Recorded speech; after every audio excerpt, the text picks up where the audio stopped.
ago with Michelle Tafoya. Well, Coach, you started the season 0-4, but since then have won 5 of your last 7. What have been the significant factors behind that turnaround? I just think the singular focus of the guys, just having the ability to zero in on the challenge of the week and void out the noise. It's obviously there's a lot of noise when it comes with the kind of start that we had, but they've done a nice job of just being mentally tough. This is Steelers-Ravens, and if recent history is to be our guide, this will be decided by a field goal or less. How does the winning team generate an edge in this game? You know, you don't absorb enough negativity early on. I think that's kind of been what has marked the flow of these games. We got to avoid some negativity. Obviously, we got to make some plays down the stretch, and the kicking game is going to be big. Coach, thank you. Thank you. And the Steelers will be without starting defensive tackle Steve McClendon tonight, missing his first game because of an ankle injury. They'll also be without linebacker Lamar Woodley, who's missing his 3rd straight game with a calf issue. But they do get back defensive end Brett Kiesel, who missed the last 2 games with plantar fasciitis. All right, thank you, Michelle. The bearded one, there he is, number 99. Baltimore won the toss, elects to defer. Justin Tucker having a great year. A very demonstrative kicker. To kick off to Emmanuel Sanders, one of the Steeler wideouts, and on this chilly night in Baltimore, off we go with a bouncing ball that's fielded 4 yards in, and Sanders will down it there. And let's take a look at the Pittsburgh starters. Ben Roethlisberger, Miami Redhawks. Le'Veon Bell, Michigan State. Will Johnson, West Virginia. Antonio Brown, Central Michigan. Emmanuel Sanders, SMU. Heath Miller, Virginia. Kelvin Beachum, Southern Methodist University. Ramon Foster, Tennessee. Fernando Velasco, Georgia. David DeCastro, Stanford. Marcus Gilbert, University of Florida. Steelers of late have been using a lot of extra linemen, 6 offensive linemen on occasion. Right now they come up in a situation where, as you can see, you've got 3 linemen to the right. In motion goes Jericho Cotchery, who has scored 7 touchdowns this season. They begin with a draw play to the rookie running back Le'Veon Bell, who was their number 2 draft choice out of Michigan State, tackled by Haloti Ngata. I think Haloti Ngata is feeling better right now. Right over the nose tackle, just takes a swim move and gets in the backfield. And when he is athletically active like that, to go along with that huge size of his, you have problems on the offensive line. It's a reconstructed, revamped Raven defense. You know that Ray Lewis has retired. Ed Reed is gone. A lot of guys are gone from last year, but they have really picked it up of late, and that's the reason for the optimism around here. To the outside, and another reason for the optimism are plays like that. Ladarius Webb gets him behind the line of scrimmage. So 2 runs and a loss of 2 here. 3rd down and 12. Ben Roethlisberger, 5th career start at Baltimore. Steelers in those starts averaging only 8.3 points per game, but he's 2-2 as a starter in this stadium. 3rd down and 12. They bunch 3 receivers to the right. Keep it on the ground. And to the 25-yard line goes Bell. So 3 runs for the rookie. And then, of course, it's Pittsburgh and Baltimore, so you'll see a lot of activity like that after the whistle tonight. Still trying to get them unpiled. Clete Blakeman and his crew will have their hands full. We're a minute and a half into the game, and we already have this. I like it. I hate to say it, but this is what makes this game so great. And it goes, look at the hole in the middle here. Ben saw it. They stack everybody to the outside to try and get pressure. So he goes, okay, I'm just going to turn around and hand the thing off. But in talking with Ben Roethlisberger last night, he said you'd see stuff like that. Chris Canty sort of a pile drive and then a couple of shoves, and the big guys get into it. And we kind of got a Pittsburgh-Baltimore game breaking out all over here. Happy holidays. Matt McBriar, who was picked up in the middle of the season, is the Pittsburgh punter. Jacoby Jones to return the kick. And he is always a threat. Big booming kick. Jones from his 19-yard line brings it back out to the 28-yard line. Tackled by Antoine Blake. And let's take a look at the Baltimore offense. Joe Flacco, Delaware. Ray Rice, New Rochelle High School. Torrey Smith, Maryland. Jacoby Jones, the Mighty Lane College. Marlon Brown, University of Georgia. Ed Dixon, Oregon Ducks. Eugene Monroe, University of Virginia. A.Q. Shipley, Penn State. Gino Gradkowski, Delaware. Marshall Yanda, Iowa. Michael Ward, University of Ole Miss. So Baltimore all season long trying to get some running game going. Start with play action, and Flacco going deep. And out in front is Jones. There's contact, but there's no flag. It's a little bit underthrown. William Gay was there. Jacoby Jones had beaten him, but the ball hung and the pass is incomplete. 2nd and 10. I tell you, William Gay got away with everything here. He's going to bump back into him to slow him down. He knows he's beaten, and then flips his head around at the last minute so he doesn't get called for pass interference. Just a good veteran play. William Gay was great last week. Probably got away with a little something on that one, but you got to give him some credit. A very intelligent play. Ravens beat the Jets 19-3 here on Sunday, with Jones scoring the only touchdown of the game. Play clock at 1 out of the pistol on 2nd down and 10, and they give it to Ray Rice. Unbelievably averaging less than 3 yards per carry, tackled by Polamalu. So Joe Flacco had a postseason for the ages. He's terrific in this stadium, 37-8, drafted in 2008 and started as a rookie. He and John Harbaugh coming in together, and he parlayed that offseason into a $120 million contract. And John Harbaugh has taken this team to the postseason in each of his years at the helm, and at least one postseason win in every one of those seasons. 3rd and 7. Flacco gets it away. It's caught on the outside by Brandon Stokely, and he has enough for a 1st down.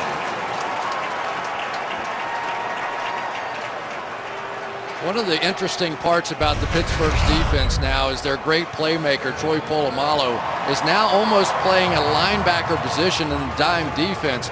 And one of the things in talking to the Ravens about that is it takes him out a little bit of that X-factor role that he does so well, where you just don't know where he's going to be. Back in at linebacker here again. To the outside.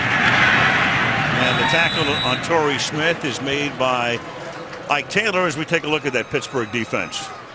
Cameron Hayward, The Ohio State University. Ziggy Hood, Missouri. Jason Worlds, Lunchpell Defense. Lawrence Timmons, Florida State. Troy Polamalu, University of Southern California. Jarvis Jones, Georgia. Ike T. Swagger University. William Gay, Louisville.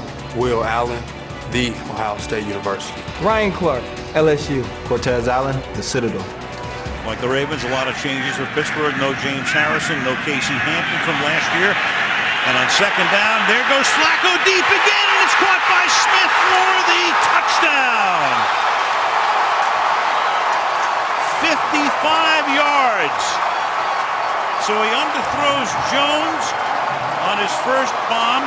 They may have marked him a little short. The crowd thinks he's into the end zone, but now they're going to mark the ball at the 1-yard line. Cortez Allen makes the tackle. Take a look.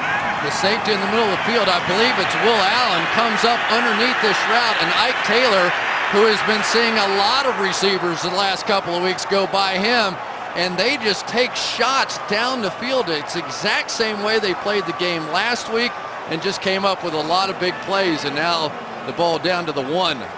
One official came in to signal touchdown. Now this is not a scoring play, so you'd have to challenge it. If Harbaugh wanted to, he could challenge that it was a touchdown, but instead he takes his chances on a 1st and goal. And this is Ray Rice who won't get there, so it's going to be 2nd down and goal. Boy, I tell you, Joe Flacco, this is sort of the opposite of what we see around the National Football League with the Baltimore Ravens. So many teams around the NFL now are throwing those little, short, quick passes all over the field and the quick screens, and you'll see a lot of that from Pittsburgh tonight. And Joe Flacco and the Ravens, almost the opposite. They just take it and throw it deep and take their chances. 5 minutes into the game, play action. Flacco dancing, and he's going to get sacked back at the 7-yard line. Jason Worlds is there. Boy, he's really come on. He's playing extremely well of late, and that's going to make it 3rd down and goal. One of the things that they do in protection with Ray Rice is they expect him to be able to double read here and here, and sometimes it gets him in trouble. That time, Jason Worlds just beat him around the edge, so that first down and goal from the 1 all of a sudden doesn't look so good. Now they split Rice wide to the right, empty the backfield. They go 5 wide on a 3rd and goal. Flacco hangs in, throws, caught, touchdown, Torrey Smith. And this time it counts for sure. So Torrey Smith, who looked as if he was in the first time, spotted inside the 1. Harbaugh can smile right now. Otherwise, he would have questioned whether he should have challenged that spot inside the 1, but it's all academic at the moment. Touchdown. Well, Ike Taylor is going to be upset with this one because you see him waving his arms. He started inside, jumped to the outside, basically telling Torrey Smith, here, you get a free release to the inside because I have help in there. The help did not help, and they got a touchdown. Justin Tucker for the point after. So the Ravens' first drive, 71 yards, 8 plays on a 3rd down to Smith for the TD. 7-0 Baltimore. My mouth's watering a little bit now. We love being out on Thanksgiving night, doing the games and all that, but you do miss that turkey. Yeah, we were stuck with Brussels sprouts, but what are you going to do? Okay. So here we are in Baltimore on Thanksgiving night. 7-0, the Ravens on top. The Ravens, in this series, the team that scores first is 27-8. Kick is fielded in the end zone as Justin Tucker kicks to Emmanuel Sanders, and Sanders brings it back to the 21-yard line before losing his helmet. Ben goes back to work on Pittsburgh's second drive when we come back. I'm here with store manager Petra. Hi. If you thought Black Friday was over, there's more. This Friday, your local manager has great savings at your Walmart. Christmas trees, fresh cut and artificial, fresh wreaths, and Christmas light sets, all 30% off. All these Barbie fashion dolls and accessories, 30% off. All these Lego construction sets, 30% off. It's the first ever Manager Specials event going on this Friday from 8 a.m. to 2 p.m. only at Walmart. Thrusters at 30%. I can't get her to work. Losing thrusters. I need more power. Give me more power! Located, GE Deep Sea Fuel Technology, a 50,000-pound ingeniously wired machine that optimizes raw data to help safely discover and maximize resources in extreme conditions. Our current situation seems rather extreme. Why can't we maximize... Ready. Brilliant. Let's get out of here. Warp speed.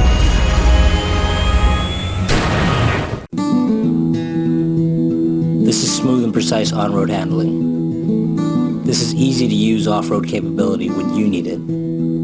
This is 70 and counting safety and security features. This is total confidence and comfort. In the middle of crowds or in the middle of nowhere. This is the freedom to keep chasing all the horizons you want. Introducing the all-new 2014 Jeep Cherokee.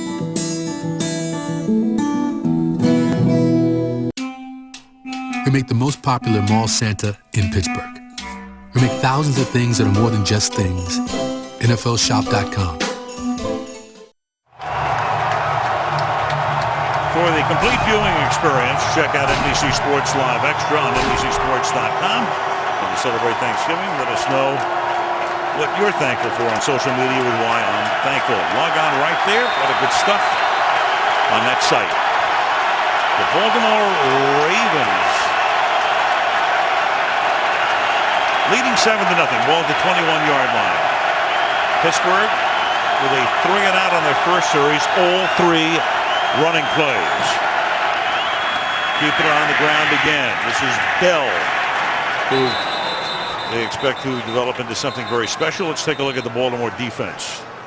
Arthur Jones, Syracuse University. Paul Tingata, Oregon. Chris Canty, Wahoo Wah. Cornell Shaw, University of Alabama. Darryl Smith, Georgia Tech. Jamil McClain, Syracuse. Hacksaw, Paul Sohar University. Ladarius Webb, Nicholls State. James Diedero, University of Massachusetts. Matt Elam, Dwyer High School. Jimmy Smith, University of Colorado. First time these teams met, Pittsburgh was able to run the ball with great effectiveness, a lot of heavy packages. They've started that way tonight with 4 runs, and now you can make it 5 as they're sticking to that same plan. Le'Veon Bell, and it's been a couple of years since Pittsburgh's had a real bell cow. Don't slap me for saying that, but you know where I'm going with that. Second-round pick out of Michigan State. He was hurt at the beginning of the season, had 93 yards rushing against the Ravens back in Week 7, and he is going to be their guy. Mike Tomlin loves him, and they think he can develop into something extremely special. We'll see. 3rd and 5 from the 25.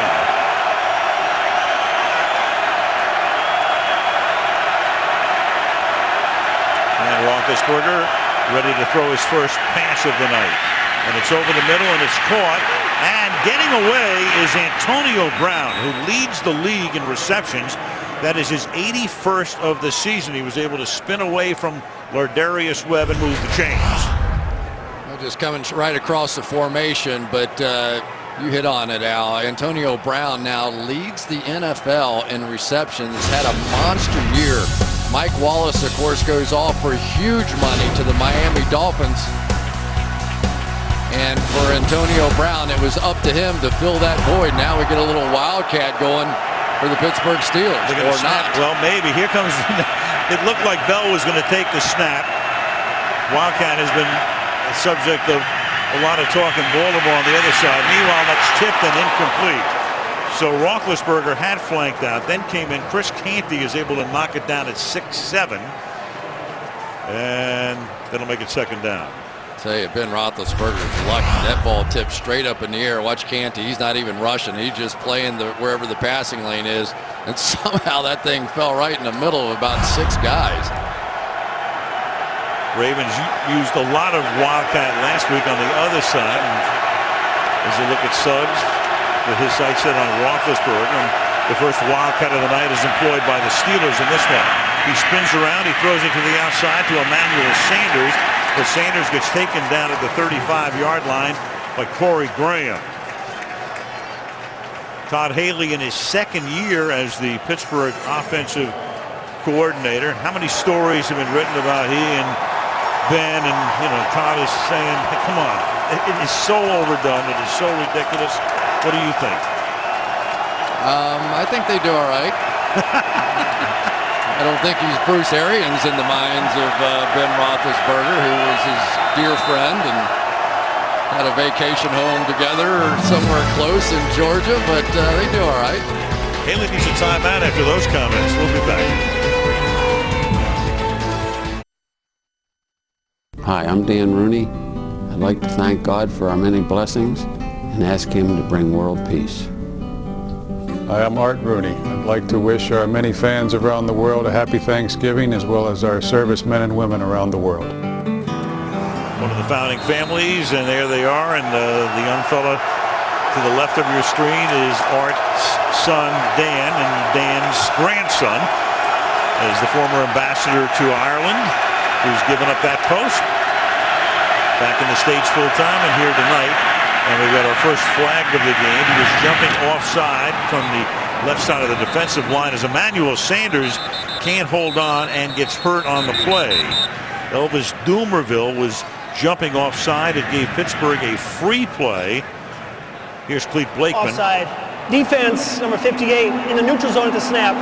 5-yard penalty, still 3rd down. Boy, this hurts on every level. You get Sanders hurt, but this is a freebie for an NFL receiver. You get the offsides penalty, so Ben Rightly takes his shot, and that is an easy catch. That is not exactly a diving layout. That's one he's going to make, but he smacked his head on the ground, I think. You saw it sort of whip down. And I can tell you most of the tough concussion-like symptoms I had as a player were from exactly that. Your head somehow whipping onto the hard turf, and you could see it took its toll. Well, they're going to bring Marcus Wheaton into the game to take his spot. He's a rookie, number 11, out of Oregon State, 3rd-round draft choice. It's 3rd and 2. Ben, a little shovel pass, and that is caught by Jericho Cotchery, having a great season. Been around a long time, 10 years a lot of those with the Jets, but he scored 7 touchdowns this year. He's become like a second security blanket after Heath Miller for Ben. Like this play call. Watch Elvis Dumerville. He sees Ben coming out, and he has to respect that. Dump it down to Cotchery underneath. Clever play. At the 46, Pittsburgh going no huddle, something they've been using with great effectiveness in recent weeks. Very much helped turn their season around after they'd started 0-4 in September. And Ben will dump this down underneath, and the checkoff man is Bell, and you can see 5 Ravens all dressed in black tonight. Men in black taking care of him. Hedebo is the first to hit him. 2nd and 9. Now, one of the matchups we'll watch tonight, Kelvin Beachum, the left tackle, a guy who really has had to sort of fill in, took over for Mike Adams, and Terrell Suggs is the guy he's going to have to try and slow down in this no huddle. They hope that at the very least the no huddle can begin to wear down some of these pass rushers, because 2 of the very best on the Baltimore Ravens between Dumerville and Suggs. Good news for the Steelers as Sanders checks back in. After missing just a couple of plays at 2nd down and 9. Blitz coming again. Roethlisberger gets it away, and that's caught by Heath Miller. To the 41-yard line goes the venerable tight end. Heath Miller in his 9th season in the league. He was their #1 draft choice back in 05, and he's a lot like Jason Witten. I mean, he's always there.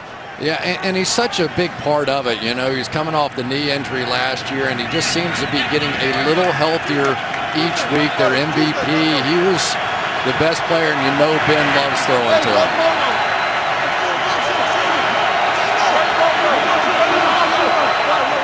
Four minutes left in the quarter. The Ravens have had the ball once and lead 7-0.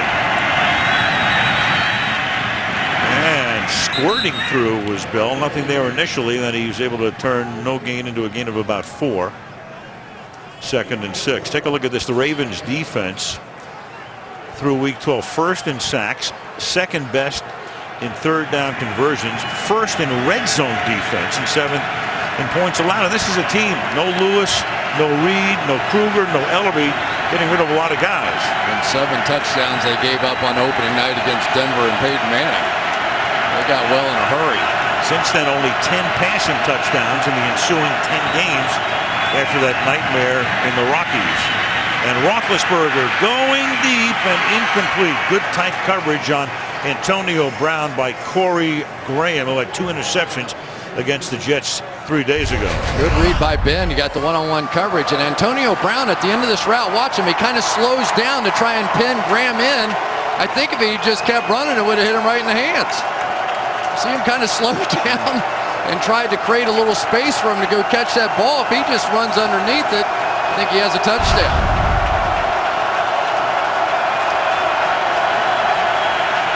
Crowd in full voice on a 3rd and 6. From the 38-yard line. Showing blitz. Here they come. And Ben slings it incomplete to the outside. Intended for Jericho Cotchery. James Hedebo on the safety blitz. 4th down. Darrell Smith came to the outside, but Ben should have stayed put here. He comes out here, and I think he would have been blocked because Le'Veon Bell did a good job picking up the safety blitz. He had time, but I think that pressure flashed in his face and made him feel like he had to bail out of there. Matt McBride picked up about a month ago. Ladarius Webb back to receive. McBride, long-time Dallas Cowboy kicker. And that one will bounce at the 5 and be down at about the 10-yard line. Flacco and company go to work from that spot. 3 minutes remaining in the opening quarter on Thanksgiving night. 7-0 Ravens.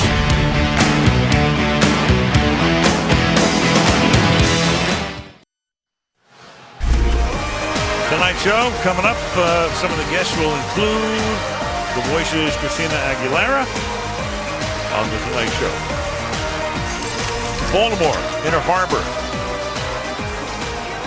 Lighted up on Thanksgiving night. Bernard Pierce is now in as the running back, and he takes it. And Pierce up to the 14-yard line.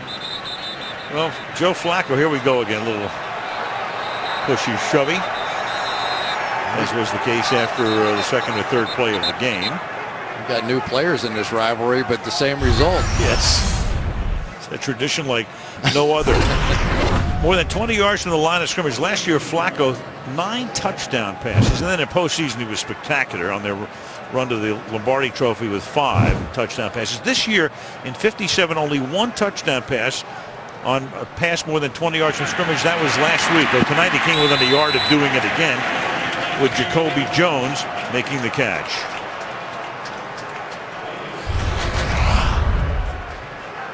And this, well, there it was. The big throw down to Torrey Smith to get him in line for the first touchdown. Looked awfully close to a touchdown there too, didn't it? Oh, yeah. But this has been an interesting year. They've almost had to throw deep because of some of the losses of his possession receivers. Dennis Pitta and Anquan Bolden, and even Ray Rice hasn't been healthy. 3rd and 1, and they give the ball to Pierce. And he fights his way for a first down. But this is the Baltimore running offense this year. It's amazing when you look at it. The league average is always around 4. This year it's 4.2 per rush. But the Ravens, Rice is averaging 2.9. There is Ray. Pierce is averaging 2.7. The team is under 3 as well. And they're 27th in rushing yards per game. And next to last, only Jacksonville is worse in yards per carry.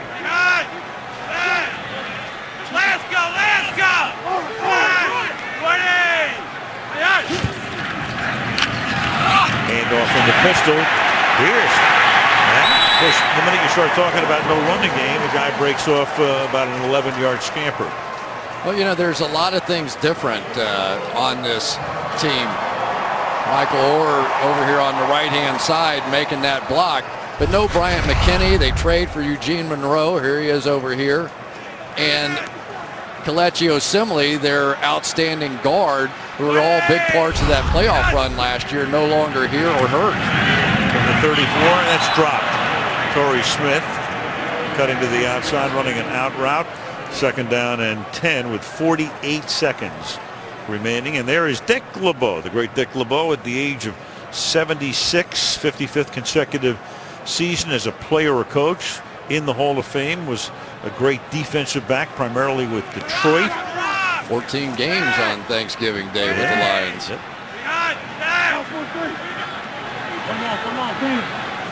Alaska! It's a good call on a night like tonight. 37 degrees. Alaska. And on 2nd and 10, here's Pierce. Out to the 39-yard line he goes. Tackled by Cameron Hayward, and our 3rd scrum of the evening. And not the last. Got a split decision going so far, but these teams understand exactly what this game is about. I mean, this is almost an elimination game, not truly. But Torrey Smith and Ike Taylor on the outside going at it, a little holding going on, and then a little of that and a little of that. You know, wide receivers are pretty rough and tumble guys, Al. You know, excuse me? Yeah, they like to sort of stir that stuff up and then look for linemen to help. Oh, I got you. Baltimore takes a timeout, and the quarter comes to an end. And they got the timeout before the end of the quarter. It's going to be 3rd and 5 when we come back.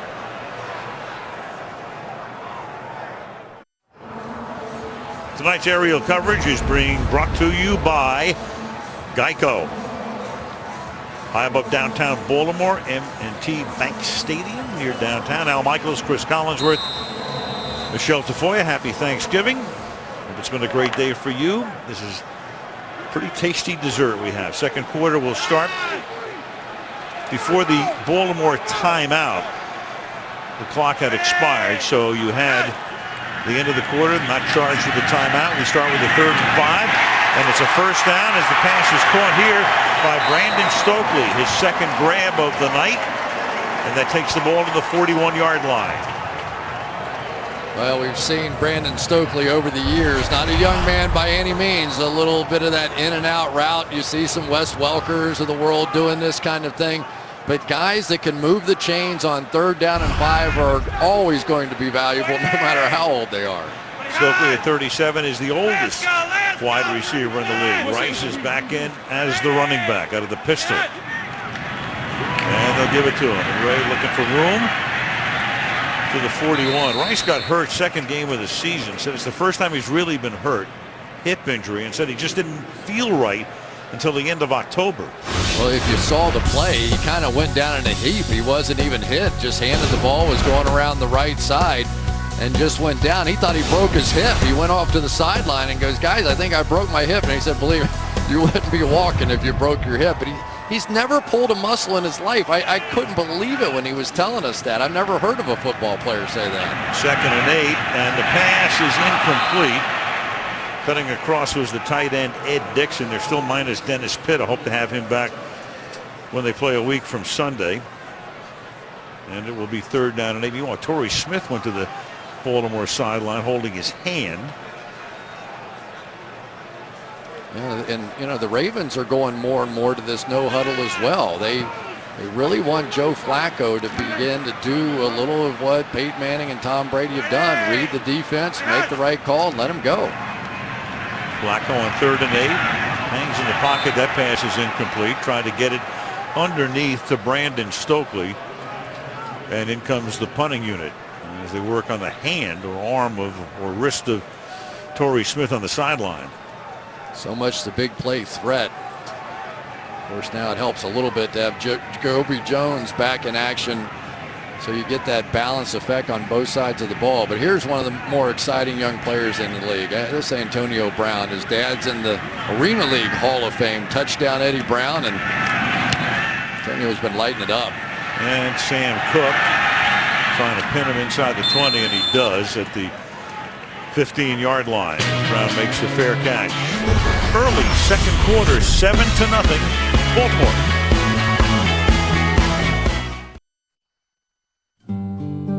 Why I'm thankful. I'm thankful for my wonderful family and the fact that I get a chance to play this great game. I'm so thankful for my family, friends, loved ones, this great country we get to live in, the sport I get to play, and obviously Steeler Nation. Ben Roethlisberger, part of that great draft class of 2004 with Eli Manning, Phillip Rivers, Flacco, of course, that 2008 class, and has been the starter for Baltimore since day one. So Roethlisberger goes to work from the 15. Pittsburgh trailing 7-0. And Ben on a roll and looking downfield and finds his man, Antonio Brown, for a gain of 12. And we've mentioned before, of course, a lot of the success that Pittsburgh had came when they began to go no huddle in October, because September was a total disaster for this team. Yeah, and you know, he's now calling about 99% of the plays when they do get in the no huddle. He's even asked Todd Haley to not talk so much in his headset because he wants a little chance to think about what he's doing out there. But like a lot of quarterbacks now, they want a chance to see the defense. They're the last one to get a look at it and make the calls and make the adjustments. From the 21, pass is taken for a gain of 5 by Emmanuel Sanders. And you know, you would think any quarterback in his 10th year in the league, he wants to call his own plays. He wants to go no huddle whenever he wants, not just for a change of pace. Yeah. You never run a quarterback in his 10th year who didn't want to do that? No, I never heard of it at all. You know, Terry Bradshaw used to call their own plays, but how long did you say? How hard could it be? You only had 4 of them, so you know, I mean, that's the way it was. But it is because he is the one that knows what the defense is. He doesn't have to guess what it is to make the play call. Here's the Wildcat now, and the snap is a direct snap to Bell, and the rookie running back takes the ball up to the 37-yard line. There's a little bit of the sign of the power of Le'Veon Bell on that one. 240-plus pound running back that they love in Pittsburgh. Kind of went nowhere, but really needed this final effort to pick up the first down. David DeCastro, who's really been looking so much better lately, the right guard pulling around to lead the way. DeCastro hurt last year. He was a #1 pick in the 2012 draft out of Stanford. From the 37-yard line. This will be Bell's 8th carry. But they've done a nice job bottling him up. That time Arthur Jones, the 4th-year in from Syracuse, pulls him down. 8 carries, 21 yards. September was a total disaster. The Steelers did not have a single takeaway in 4 games, and they had 11 turnovers. They were 0-4, and it included a trip to London where they lost to Minnesota. But since then, you can see the difference, especially with Ben.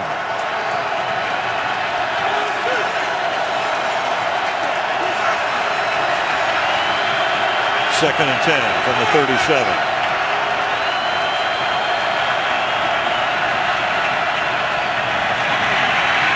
Under pressure, off he goes, and Roethlisberger trying to get that first down, and he will. Goes right to the marker before he gets out of bounds. It'll be a first down for Pittsburgh. Nice job here. You're starting to see the Steelers now do a much better job of understanding where the pressure is coming from. Remember, they lost their signal caller, Marquise Pouncey, about 8 plays into the season. So all their plans of going to the no huddle basically went out the window, and they've been redeveloping. Fernando Velasco, I don't know where this team would be without him, was cut by the Titans. He had started 16 games the year before for them, so he was a veteran just learning the system. But now that they are starting to get on the same page, this offense is playing much better. Mike Tomlin said we had a microwave in before we cooked them completely. And that's incomplete. Pass thrown over the middle. And right in that middle was Smith. Elvis Dumervil put the pressure on. Dumervil coming over from the Broncos after that contract fax machine snafu. Well, Elvis Dumervil right out here, just too quick on the outside for Mike Adams. But Ben Roethlisberger completely misses this throw. I think it was Emmanuel Sanders wide open in the middle of the field. He kind of took a step up and just threw it right in the dirt. That's one of Ben's strong points there, making those throws on the move. Completely missed that one. Second and 10. He moves Miller around and tries to provide leverage of a block by Miller. Pernell McPhee makes the tackle on Le'Veon Bell. And it'll make it third down and 9. And Suggs needs a breather on this frigid night, and that's why McPhee was in the game, making that last tackle. Third and 9.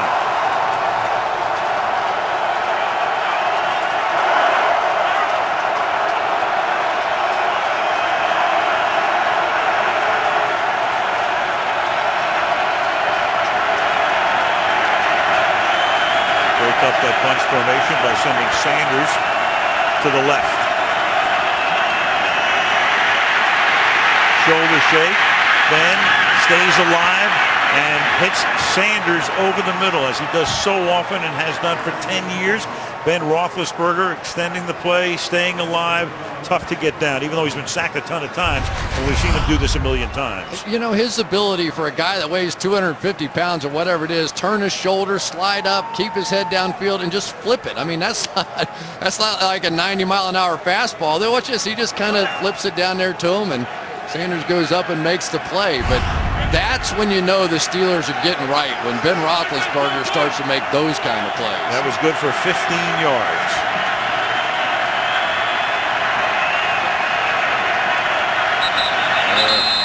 And action from the left side. DeCastro may have moved. Clete Blakeman. False start. Offense, number 66. 5-yard penalty. Still second down. Tis the call.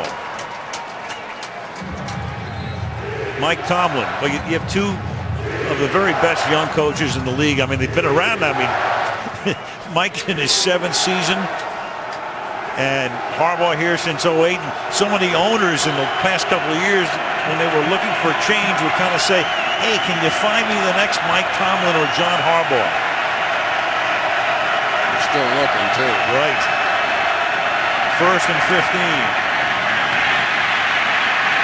Dump it off to Bell. And Bell is a good, tough running before he is forced out of bounds.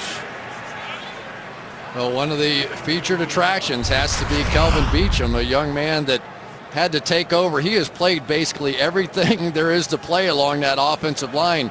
He started the year as a tight end, the extra blocker on the outside, moved to center when Pouncey got hurt, moved to guard when they needed him there, moved to right tackle, now he's playing left tackle. By far the most athletic guy on that offensive line, and that athleticism is paying off for him a little bit in that matchup. Not big, but very athletic. Halfway through the quarter, it's second down and 6. And Roethlisberger guns it incomplete, intended for Sanders. It'll be 3rd down and 6 for the Steelers. I'll tell you, one of the guys that I think's made a huge difference for the Ravens has been Daryl Smith, the linebacker they picked up from Jacksonville. Here's a guy that, you lose Ray Lewis and all that veteran leadership and all the knowledge of this game, and he has simply been sensational this year. I just don't know where they would have been without him. Well, we were talking to John Harbaugh the other day about the guys who have played best for him this year. First name he mentioned, Smith. Well, they are pressured all the way across the board. 5 wide go the Steelers. And the pass is behind Sanders and incomplete. So the drive bogs down. Started back at their own 15-yard line. They've run 11 plays on this drive, but still haven't even gotten into field goal range. Yeah, and that was an interesting call there because you really needed a completion of some kind. This 47-yard field goal would have felt a little bit better than a 50-yarder on this cold night. Well, indeed they have. I said they haven't, but it's a 50-yarder. Clearly meaning something a little bit easier than this. Sean Sweezum's had a terrific year. He's only missed 2 all season, back-to-back in Oakland, and they're going to fake it. And Sweezum is going to try to run around to the right side, and he'll go down. He left before the ball was snapped. He did. Trying to kick it before it was down. Big break for Baltimore. They get it at midfield when we come back.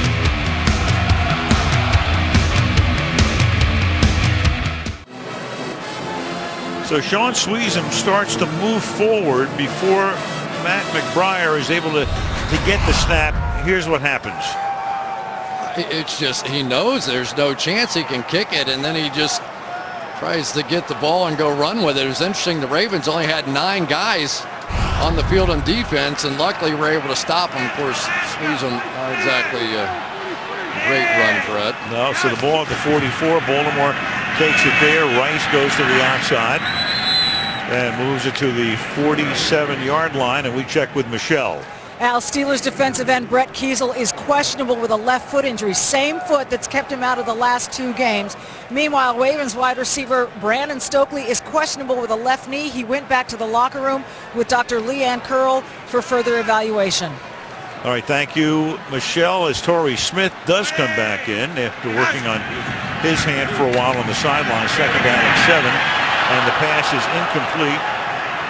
Intended for Jacoby Jones, and he is slow in getting up. Hit by Cortez Allen, and he will come limping off Will Jones. One of the really good young players in this league right now is Jarvis Jones, getting a chance to play here, but they think athletically and mentally now he is so much further ahead than most of the defensive ends. And oh my goodness, this is a story. You already got Torrey Smith limping around, or with the bad wrist, whatever happened to him. Tandon Doss now in the game. He's in motion.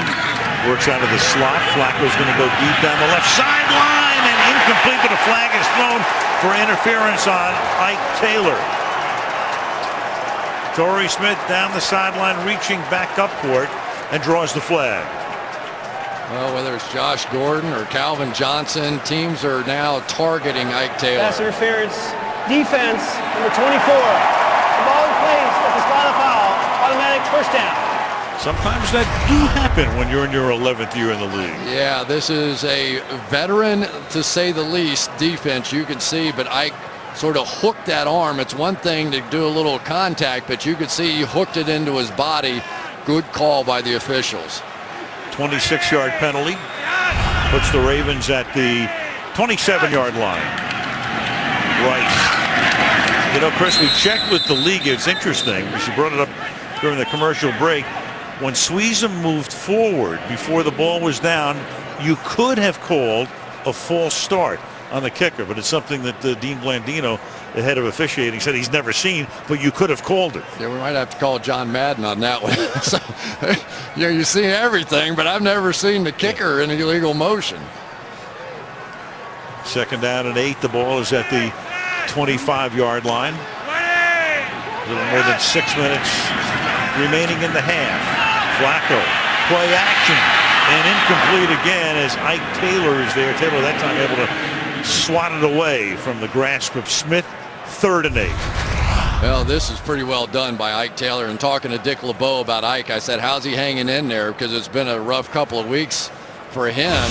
He said it's a great thing about Ike Taylor. He said you would never know it. He could give up touchdown passes all day long. He'd line up on the next one, and he would just feel like, I'm going to win this one. He always takes the best receiver the other team has, and sometimes that's a tough assignment. He goes back to Jerry Rice. 3rd and 8. Here goes Flacco, who's going to take off and get the first down. Joe Flacco, not sliding, knew he needed the first.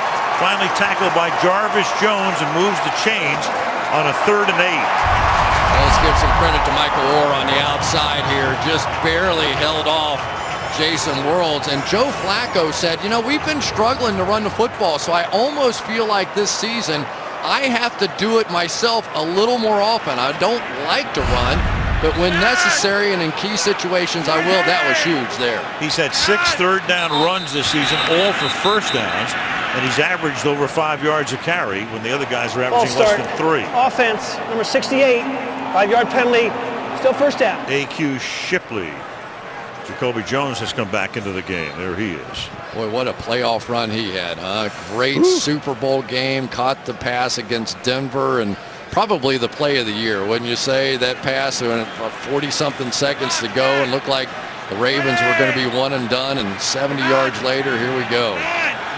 Helped Flacco back up the truck for the bank from the 21-yard line. Here's Ray Rice. We won't tell you who it is, but one of the Steelers we met with last night, he said he called somebody Mr. 120. We went, what? And we thought for a second, $120 million. We can't give him up, but he's clearly on the defense. Yeah, he's like, 120. I don't know what he's thinking about there. We got well, maybe it was Ryan Clark, but we can't quite remember. Yeah. He's a funny guy. Very funny. We gave him up. Mr. 120, 2nd and 14. Pressure, and he's going to lose the ball. It's a strip sack. Ball is loose at the 29-yard line, but recovered as Jason Worlds came in, but Baltimore is going to retain possession. So strip sack by number 93. The development of young pass rushers. Watch his hands here. Just smack the hands of Michael Orr right off of him. And Michael Orr now is in a very interesting situation because of the trade of Eugene Monroe. Both of those guys will need contracts. I doubt very seriously they both get it. And my guess is that Eugene Monroe is going to get the deal and Orr will not. He may be somewhere else next year. He did not play well last week. 3rd down and 23. 2nd sack for Worlds in the game tonight.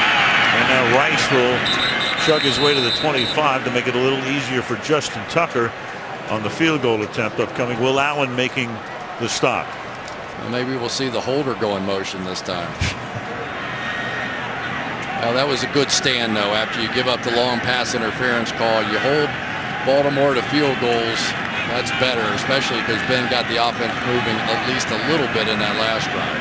22 straight successes for Tucker. This one will be a 43-yard attempt. Sam Cook to put it down, and Tucker's boot is through. 3:01 remaining in the opening half, and Baltimore now leads 10-0 over Pittsburgh. Well, there's a fun and easy way for you to hop on the NFL Play 60 bus to get on board and join the movement to help children get active and healthy. Visit NFLRush.com/Play60. A lot of kids here tonight. Some of the Play 60 group before the game on this Thanksgiving evening in Baltimore, Maryland. So the Pittsburgh Steelers down now 10-0 with 3:01 to play in the opening half. The Steelers have had 2 long drives, but neither has resulted in points. Their last 2 drives won 11 plays and then with a punt, 12 plays ended with the botched field goal attempt. Jonathan Dwyer to run this kickoff back and bangs his way out to the 28-yard line. So Roethlisberger trying to put some points up on the scoreboard in Baltimore when we come back. Wow, it's only about 10 weeks away now. February 6th, the world's greatest athletes come together for the Sochi Olympic Winter Games. It all begins February the 6th right here on NBC.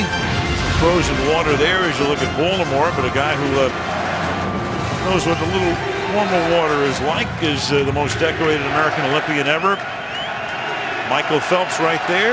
Lives here in Baltimore. Mom Debbie looking on this cold night. Used to do some interviews with Debbie. She was fun to be around at the Olympics. A little bit nervous over there, but she had fun.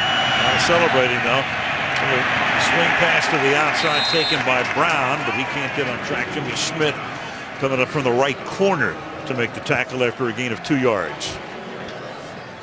Pittsburgh offense, so a 3-play drive to open things out, 3 and out, and then an 11-play drive resulting in a punt.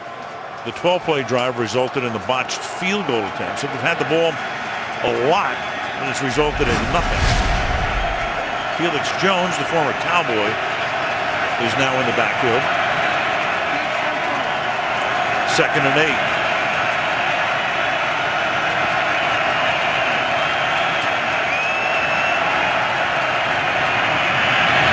And that pass is incomplete, intended for Brown over the middle. It'll be 3rd down and 8, and Roethlisberger at the current moment is 10 for 17 for 71 yards. Josh Bynes that time, one of their inside backers over here, falling back underneath that. So far the Ravens have been doing a look where they're putting 3 or 4 guys to the outside right, 3 guys to the outside left, and sort of leaving the middle of the field, almost daring Ben to try and call runs. Jonathan Dwyer flanks Roethlisberger on a 3rd and 8. Throws, that's caught by Sanders, who tries to back his way to a 1st down, but the line judge comes in to spot it about a half-yard shy, and we go to the 2-minute warning, and Elvis Dumervil is the injured Baltimore Raven. It'll be 4th and 1 at the 2-minute warning when we come back to Baltimore.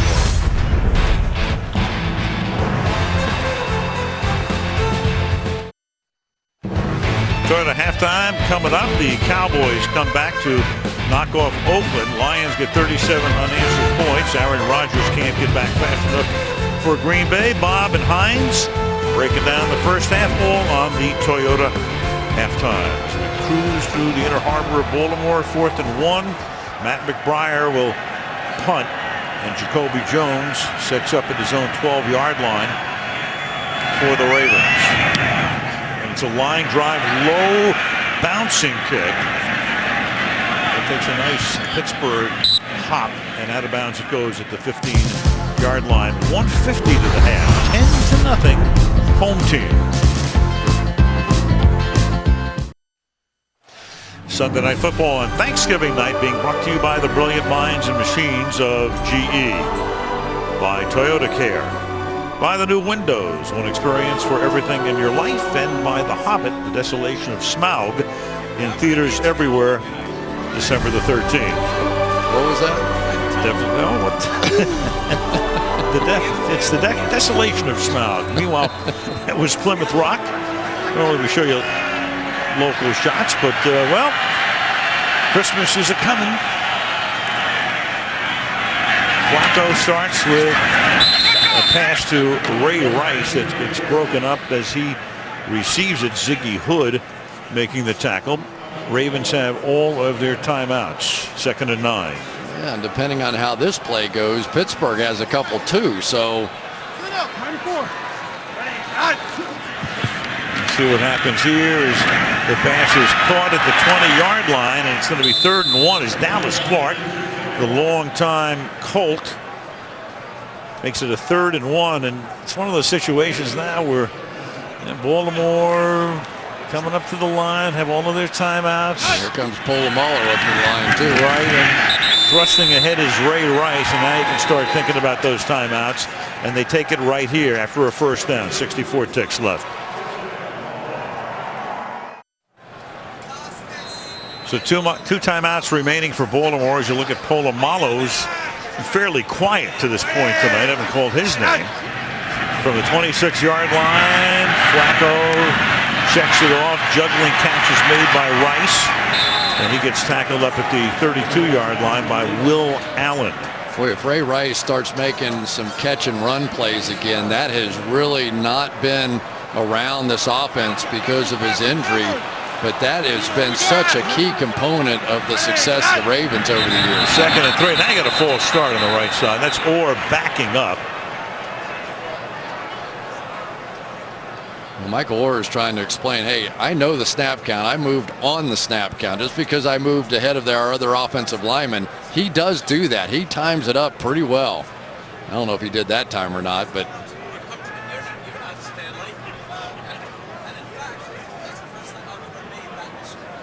he usually is the first offensive lineman to move in the tape I've watched. Right on the end of the line of scrimmage here. I'd say that's a little before the snap. Yeah, I would too. False start. Offense number 74. It's a 5-yard penalty. In addition, this situation requires a 10-second runoff. And Baltimore has elected not to take a timeout to save the 10 seconds. So would the game clock operator please put 28 seconds on the game clock? 28. That's a very interesting call right there. I'm not sure I wouldn't have taken the timeout and saved those 10 seconds right there. I don't know what you're going to do with the timeouts. Right. The second down and 8. Curious decision right there. The pass is caught by Rice. He gets to the 33. Now you're going to take another timeout here. But you only have 17. It's going to tick down. And apparently they're going to be content just to go in with a 10-0 lead. Or are they? Yeah, I think that's going to be that. Yeah. So that's the way they play it at the end, and the crowd doesn't like it. But Harbaugh is content to go in with a 10-point cushion at the half. The Ravens will get the second half kickoff. Into the first half, Baltimore 10, Pittsburgh nothing. The Toyota halftime coming your way next.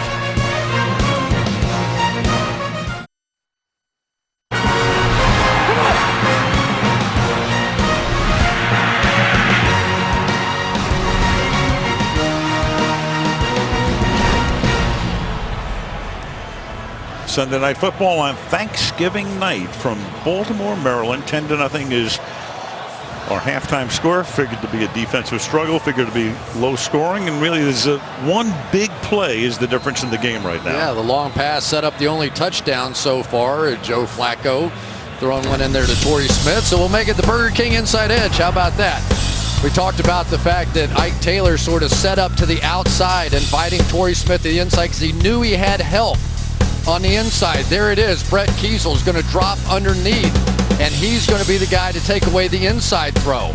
Unfortunately for Kiesel, he's not used to dealing with quarterbacks. Joe Flacco looks him off just far enough, makes him lean a little left, throws it behind him, and there it is, your Burger King inside edge for the only touchdown of the game. Check out more insights from tonight on NBC Sports Live Extra. And of course the big play that I referred to is the 54-yard pass that set that up, that was initially ruled a touchdown, and then they put the ball back at the 1-yard line, and from there they scored the only touchdown of the game. Rushing yardage, Baltimore with 47, Pittsburgh only 20, despite the fact Bills carried the ball 9 times tonight. Total yardage 151 to 98, and Pittsburgh's had a little bit more possession time, but couple of long drives resulting in no points. Well, be careful with this guy. San Francisco 49ers will tell you all about him. Sean Sweezum had a little adventure in the opening half, jumping the gun on a field goal attempt. Will send it down to Jacoby Jones. And they'll get to run this back from the 1-yard line. And Jones will dance his way out past the 30 to the 32-yard line as we go to Michelle. Well, I just spoke with Mike Tomlin, who told me he's not overly concerned about his team trailing 10-0. He said, it's not what they're doing to us, it's our lack of execution. We've got to pay greater attention to detail. They will be without Brett Kiesel, their defensive end, who is out with a left injury now. As for John Harbaugh, he loves what his defense is doing. He wants them to continue to prevent Ben Roethlisberger from stepping up in the pocket and taking shots. Elvis Dumerville, by the way, left ankle sprain, questionable. All right, thank you, Michelle. Keep an eye on him when their defense comes back out. Here's Bernard Pierce. And of course, Harbaugh should be very pleased with that defensive performance. Only 98 yards for Pittsburgh in the opening half. Yeah, and you're starting to get a feel for these two teams and the possibility of their getting hot, the winner of this game is going to be very dangerous moving forward. No huddle, 2nd and 6. The catch is made by Jones. Very big game, obviously, for both teams because they come in 5 and 6. The winner's going to get a leg up in the fight for a wild card berth, or maybe even a division title. But if Baltimore were to lose the game, doubly tough because they then will have lost both games to Pittsburgh, and that would be a huge tiebreaker. Both these teams still have a shot against Cincinnati as well. They do. Bengals will play at San Diego on Sunday afternoon.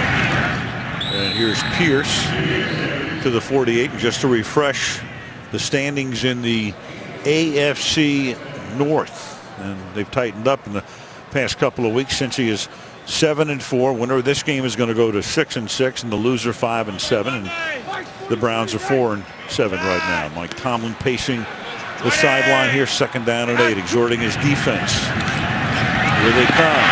Flacco jostled as he throws, and the pass is incomplete. Cortez Allen with the coverage that time on Jones. Polamalu was blitzing, 3rd and 8. Troy Polamalu right here is going to get the immediate pressure, and then it's going to come from behind. Watch a little pirouette here, working against Bernard Pierce, and Lawrence Timmons and Jason Worlds almost got there. So you get the idea now. Dick LeBeau unwilling to just sit back. He's going to fire a few bullets here in this half.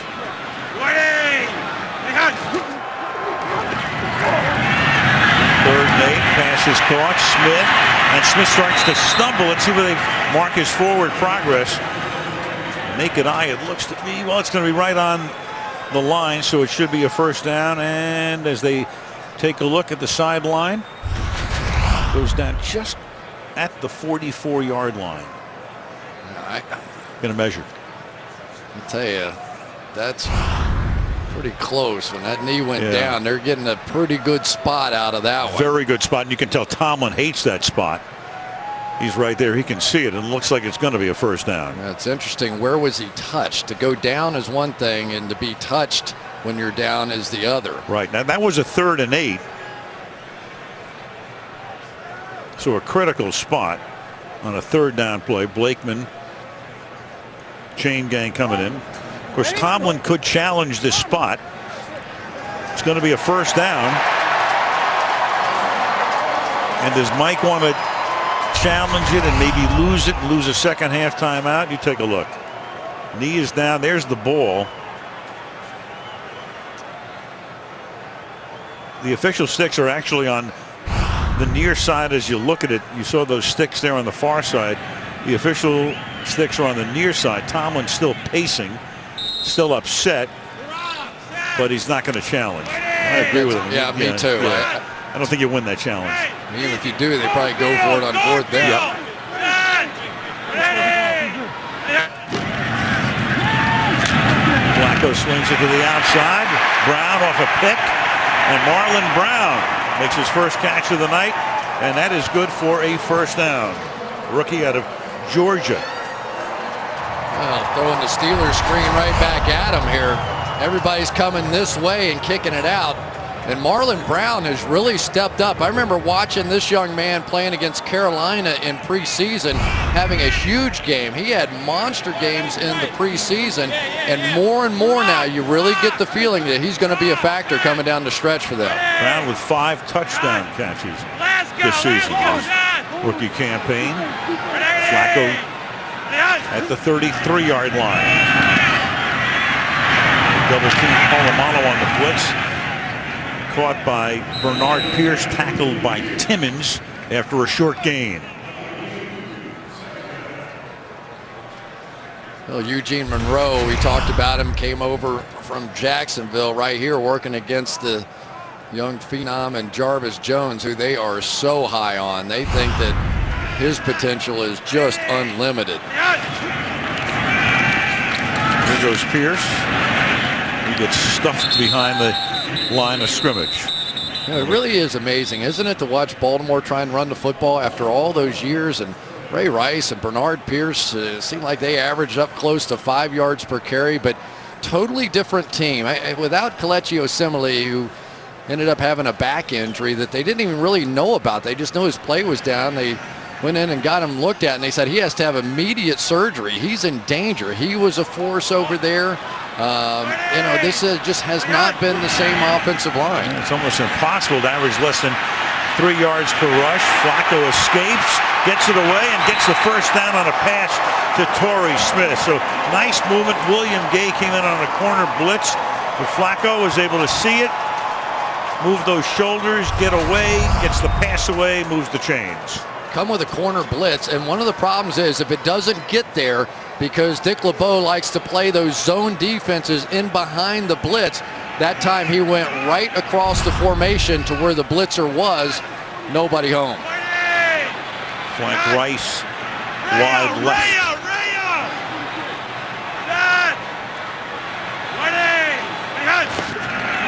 And they give it to Rice, and Rice through the middle, and Rice takes the ball to the 11-yard line. Tackled by Ryan Clark. And Rice, who's had such a tough time getting anything this year, has his longest gain of the night. That was nice. Little trap for Marshall Yonder, going to come right over here and kick out. And Rice is just going to shoot right through that tiny little gap. And tell you, with the way this team can throw the ball deep, you give them even a little bit of a running game, they could be a force here in the last quarter of the season. Second down and 1. It's a high snap and a flag. Michael There's a flag on the field. We know that. Okay. 3 in the booth. That's right. I'm used to that. False start. Offense, right tackle. 5-yard penalty. Still second down. Makes it second down and 6.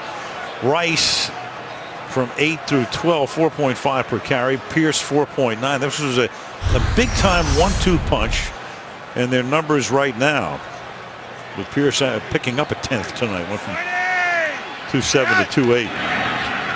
Second and 6, and it's thrown and incomplete as it was Torrey Smith stopping, turning around, and Ike Taylor right there with him. Third down. Well, every time the free safety goes to the middle of the field and it's one-on-one on the outside, Joe Flacco goes right there. That's his guy. But Ike Taylor now, that's 2 in a row he's made a big play on. And so now it's a huge third down. I see Mike Tomlin saying, I told you. Yeah, big time. I told you, he just doesn't flinch. You know, you can beat him once or twice, but he doesn't back up. And a touchdown makes this a 3-possession game. In these street balls, that's a big, big lead. And that pass is incomplete. So a big third down stop right there. Ziggy Hood came in and was able to jostle the quarterback as Flacco threw it away. Fourth down. You know, those were plays in the past that Ray Rice just won all those battles. You know, he was a guy that had a way of making teams pay when you wanted to play coverage on him one-on-one on the outside. He's getting back to form, but he's just not quite there yet. 34-yard attempt for Justin Tucker. Had a great rookie year. Second year on the University of Texas. Cook gets it down. 24 straight field goals for Justin Tucker, and Baltimore's lead is 13-6. Eastern and Pacific, 9 Central and Mountain. Right here on NBC. Edgar Allan Poe, and of course that's where the name Ravens would come from. The Baltimore Ravens coming into existence after leaving Cleveland, beginning a new history here in 1996. Dick LeBeau, 55th year of coaching, consecutive season, going over the charts with his defense. Right now they need something on offense. Area point to this point in the third quarter as Felix Jones downs it in the end zone. And Roethlisberger will have the ball for the first time in the second half when we come back.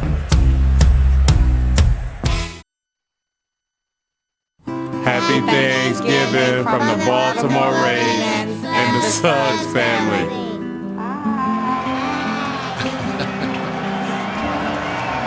There he is, Terrell Suggs. Such an instrumental part of a couple of Super Bowl teams. 11 years in the NFL. Played, of course, last year with the Super Bowl champions. #1 draft choice back in 2003. And the man who sacked Roethlisberger more than anyone else. And the pass is caught, and Heath Miller out to the 41-yard line. So the Steelers in dire need of getting something going here, down 13-0 early in the third. Well, part of their success on that one is they are double teaming Suggs on the outside, and I tell you, Pittsburgh's got a pretty impressive streak going now. 3 straight weeks. Mario Williams and Ndamukong Suh, Phil Taylor of the Browns. None of those guys show up on the stat page, and so far tonight, Suggs has not shown up on the stat page. All marquee names. And he was the one they were targeting. They did not want him to beat them tonight. Keep it on the ground. And this is Bell. Le'Veon Bell out to the 47-yard line, and there is Suggs making the stop. 2nd down and 4. Suggs' career against the Steelers, 14.5 sacks plus 5 in postseason. 3 sack fumbles in the regular season, a couple of picks as well. Well, the other thing they were worried about was they think they know the signals. He had an interception on a quick screen once where it truly did look like he knew exactly what the call was, and the Steelers were cognizant of that here tonight. 2nd down and 4. Squat by Miller, but he's going to get ridden down at the 49 by Josh Bond. Go back to 2010, Terrell Suggs. You'll see Ben barking out the audible. Suggs paying attention. Walks out a little bit, takes a stride. Now watch this move. Right up the field, thank you very much, and would have had a walk-in if he hadn't stumbled down. Steelers come to the line without a huddle. 3rd down, 2 from the 49. And through the middle is a big hole there for Bell. Inside the 40. Bell inside the 20, and then finally ridden down, 1st and goal. Matt Elam, rookie #1 pick out of Florida, rides him down after a gain of 43 yards. A good double team over here on this side as they get a little movement. Just secure Haloti Ngata, and so many times that's the key. But boy, that's the kind of breakout play they've been waiting for from Le'Veon Bell. And once again now, that was his best game of the year, was against the Ravens. Maybe he's getting it going again. He had 27 yards total on 10 carries before that point. 43 there. That's the longest run against the Ravens this season. From the 8. Incomplete. I'll tell you.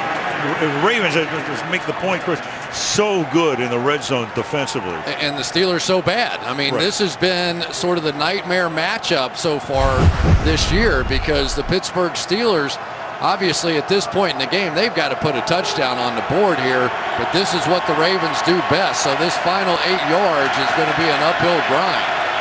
Spread it out, empty the backfield. Ravens have allowed only 1 rushing touchdown all year. That would be week 4, Fred Jackson, Buffalo. 2nd and goal. Pay attention to Heath Miller in the slot and Jericho Cotchery. Those are the 2 guys. Cotchery with 7 touchdown catches. Roethlisberger backing away. Finding time, throwing it incomplete. Intended for Cotchery and broken up by Jimmy Smith, 3rd and goal. I'll tell you, you have to give Kelvin Beachum some credit, man. This guy is hanging in here. You know, and Ben's buying some time. Really, you get this kind of time, that kind of protection, he moves around. Usually Ben Roethlisberger and the Steelers score a touchdown out of that.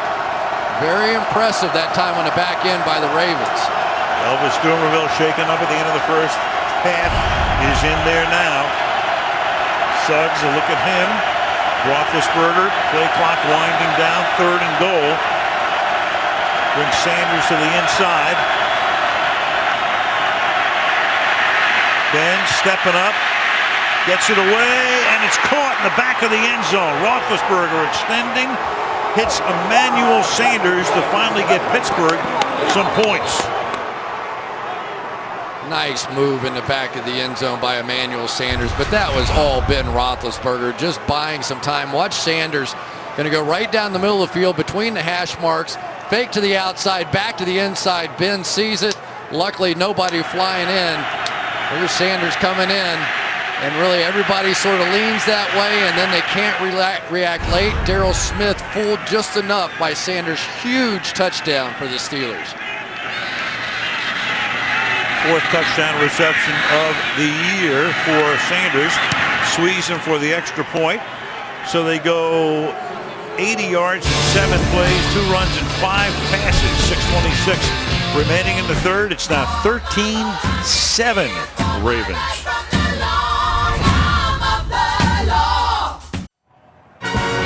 Short little road trip for us. We're back with you on Sunday night.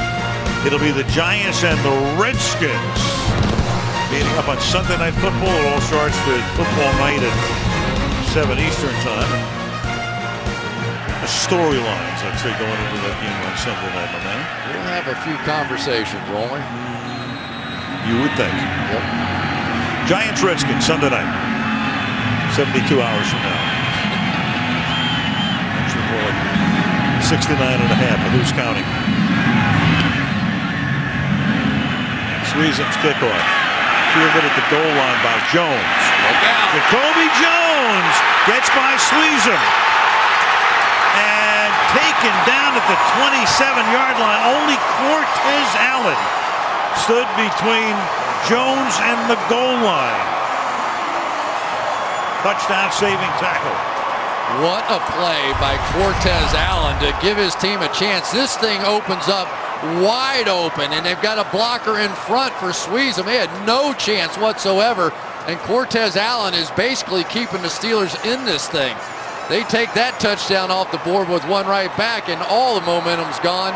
What a brilliant play by Cortez Allen. I didn't think anybody was going to catch Jacoby Jones. 73-yard run back. The ball at the 27-yard line. Play action. Flacco throws, caught to the 11-yard line. Goes the tight end, Ed Dixon. Absolutely love the call right here by Jim Caldwell. Right after the big play, everybody's flying to go get the run. You think you're going to come out and play a little ball control, go right to the bootleg.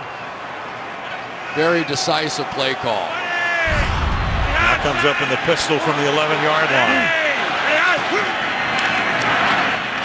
Give it to Rice. Gain of a couple. 2nd and 8.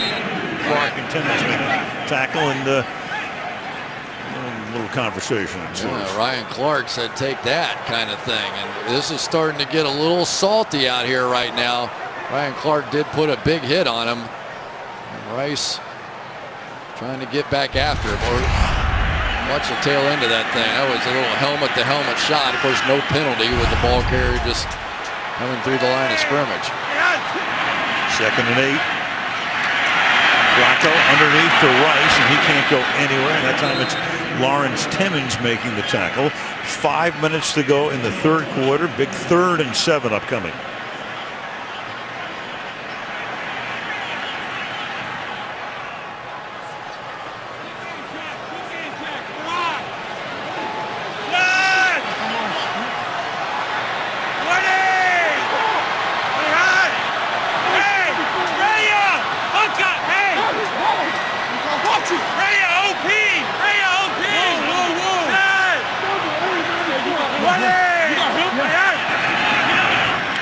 Rice inside handoff only to the 5. So they try a couple of runs. Crowd hates that call. Timmons makes the tackle. He's been in on all 3 last stops, and it's 4th down. Big play here, back-to-back by Timmons to make the open field tackle and then come back and make that one as well. He has become the defensive signal caller in there when Larry Foote got hurt, and we've got a flag down. Just came down well after the play. I think we've got unsportsmanlike. Clete Blakeman. After the play, unsportsmanlike conduct. Offense number 27. Wow. 15-yard penalty, and it's 4th. Well, Rice was drawing with Clark, and then he continued that, and that turns a chip shot field goal into something a little bit more. Only matters if you miss, but turns a 23-yard field goal attempt into a 38-yard field goal attempt. Justin Tucker, 24 straight, and there's 25. to make it a 2-possession lead again. 3:49 left in the third. 16-7 Baltimore. Well, last week Ray Rice, several Ravens helped serve over 500 dinners at the Felton Up Mission Men's Shelter here in Baltimore.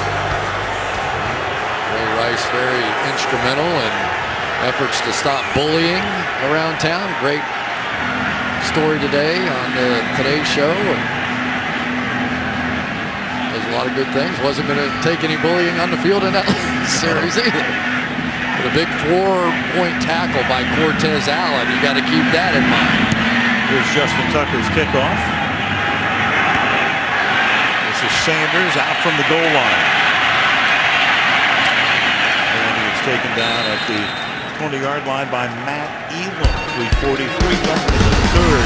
Big game in Baltimore tonight. 16-7 Ravens. Why am I thankful? I got a loving wife and 3 children.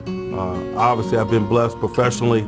I got a great job. I work with great people on a daily basis. I'm thankful for my wife and my 2 beautiful children, healthy children, and just being able to live the NFL dream in Baltimore and enjoy the fans and the great teammates and the great memories that I've had playing as a Raven. Well, the crowd was booing as we went to commercial, and they're booing even more after. And we're going to show you what happened on that run back by Jones with Mike Tomlin involved along the sideline. They played it back about 8 times, and even Mike got a grin out of it. But first things first, it's a first down from the 21-yard line. And a little dump off screen to Bell. And Bell turns it upfield and picks up about 7. So let's go back to that long 73-yard return by Jones. Well, here we go. Here's Tomlin over here. Obviously, Jacoby Jones there. And Tomlin is essentially on the field here.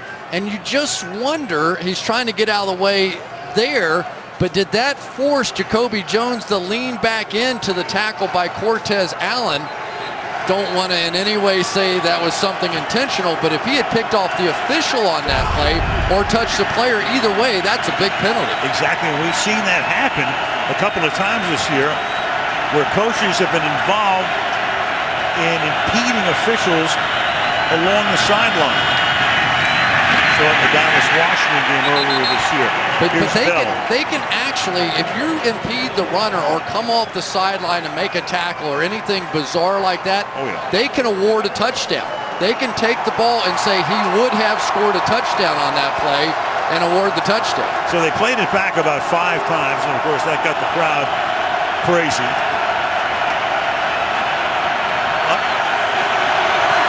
No harm, no foul, 3rd and 3. Meanwhile, Roethlisberger, and this crowd just rises as one. It's full throat on any 3rd down by the opposition. The play clock is down to 3. And Roethlisberger throws, and the pass is incomplete, intended for Bell along the far sideline. I tell you, I think Daryl Smith has done more in coverage to help the Ravens than just about any linebacker you see. You go out to San Francisco, they've got great coverage guys as well. But watch this. They're going to try and run a little pick inside, but he just hugs right onto Le'Veon Bell and does not allow Ben Roethlisberger the opportunity. That could have been about a 70-yard play. There was nobody else out there. Here we got the 2 combatants going. Tomlin staking his ground along the sideline. Matt McBriar. Jones from the 28 avoids the first man and then gets caught from behind after a run back of 8 yards. Marcus Wheaton making the tackle, and back we go to the earlier return by Jacoby Jones. Well, what's bizarre about it is he's looking the other way but glancing back over his shoulder. But you can see he kind of did force Jacoby Jones back into the field, a little mission accomplished almost, and he's snickering. I mean, you know, my man, he's a player now. Don't try to get anything by him. That was a 4-point play no matter how you want to slice it. From the 36-yard line, here's Pierce. Pierce up to the 42-yard line. tackled by Cameron Hayward, son of the late, not the late, but the Ironhead Hayward, who played running back, of course, for New Orleans. One of the guys that's been causing headaches tonight is Jason World, right in behind there, 93, and so they just double team him here. So go ahead, we're going to make Will Allen come up and make a tackle. 2nd and 4, and this is Pierce, tackled by Polamalu. You know, it's been a little while since I've seen Troy Polamalu play the way that he has. Of course, missed all last year with that cap entry. He's up there playing that linebacker position in the dime defense again. But watch how quickly he closes on the ball when he sees it. That ball's in the air, and he is right there right now. And when he's playing like that, the Steelers are a different defense. 3rd and 4.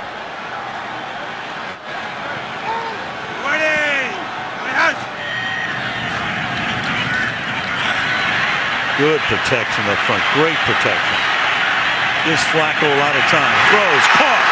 Inside the 25-yard line. Jacoby Jones. Tackled by Allen. And what a job by that offensive line. 33 yards. Does this look familiar? Looks like Ben Roethlisberger. Great protection up front. And Flacco just keeps moving, keeps wiggling around until he can finally fire one down the field. That was 3rd down. And once again, when Jacoby Jones is healthy, he just has a knack for big plays, and Flacco keeps giving him these opportunities, and he keeps making them. I thought his playoff run last year was as good as anything I ever saw. Sensational. That's why they call him Mr. 120. End of the 3rd. 16-7 Baltimore. Sunday Night Football continues after these messages. And tonight's aerial coverage from Baltimore being brought to you by Geico. Al Michaels, Chris Collinsworth, and Michelle Tafoya on this Thanksgiving night. M&T Bank Stadium, each team 5-6. 16-7 Baltimore as we start the final quarter for the 1st and 10 at the 24 of the Steelers. I haven't seen a lot of the Wildcat tonight out of the Ravens. 120 said, no, we don't want any more Wildcat. We haven't seen it.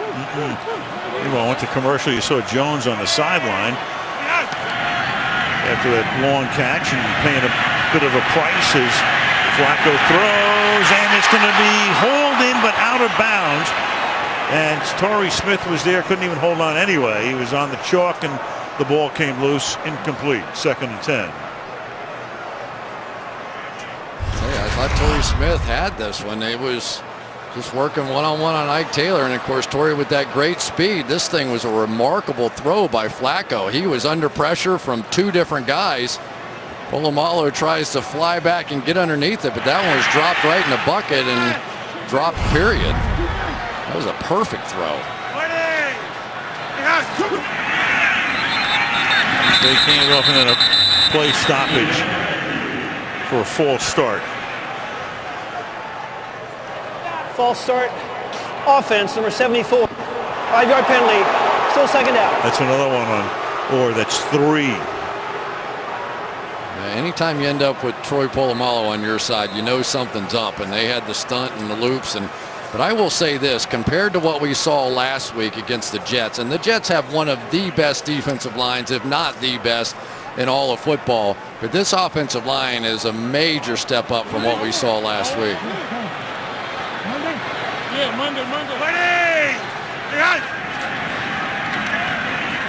Flacco retreats, sets up the screen. Rice, and bursting through to break up the blocking convoy was William Gay. Stopping him after a gain of 2. 3rd and 13 now. Boy, William Gay's starting to put a couple of good games together now. He was terrific last week in Cleveland, and comes up with a play there when they need it most. I mean, they really, this is a no-doubter. They have to keep him out of the end zone now. Jones back in the game, flank him wide to the left. Dick LeBeau watching his defense dig in. 3rd and 13. 4-man rush. Flacco throws high and incomplete. Pass was intended for Dallas Clark. So it'll be 4th down now, and you'll be looking at about a 45-yard field goal attempt. Well, you don't have to be big to be a good blocker. Watch Ray Rice here. We call this a chip. Yeah, that's a big chip on a big guy right there on Jason Worlds. They have turned their attention that way. He's been disruptive. Big block by Rice. Tucker, 3 for 3 tonight, 48, 34, 38. This one 45. And his banner season continues. 13:59 left in regulation. 19-7 Baltimore. You say the quarterback's as old as the rest. Number 7 is not the biggest guy in the world, but a big heart. Kids playing football on Thanksgiving. Crowd, of course, enjoying every moment here. To this point, 19-7. A minute into the 4th quarter. And the kick is going to go out of bounds and it's going to bring it back out to the 40-yard line. So Justin Tucker, of all things, boots one away. Free kick out of bounds. The ball we placed at the 40-yard line. First down, Pittsburgh. Well, you know, we missed our turkey today. Your buddy. I brought one for you. You know who left this in the booth? I do know. Our good buddy Dan Deerdorf, and we congratulate Dan on a spectacular career, retiring after 30 years of broadcasting. He was in the booth here. Your former partner. Right, on Monday night. And one of the great guys, really. Thanks, Dan. He went all out. It's as close as we came to turkey today. From the 40-yard line. Roethlisberger begins this drive. And the pass is not caught. It looked like Brown had it and got it ripped away. Jimmy Smith covering on the play. It'll be 2nd down and 10. I'll tell you, one of the guys who's really stepped up this year is Jimmy Smith. He's a tall guy, long arms, and he's been more physical this year than I've ever seen him. Those are plays he just wouldn't make in the past. They just kept encouraging him and encouraging to get more physical, use those long arms, and now that he's doing it, he's been tough to beat.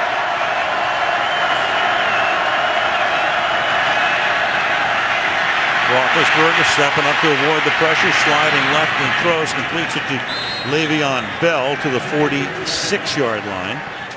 And that'll set up a 3rd and 4.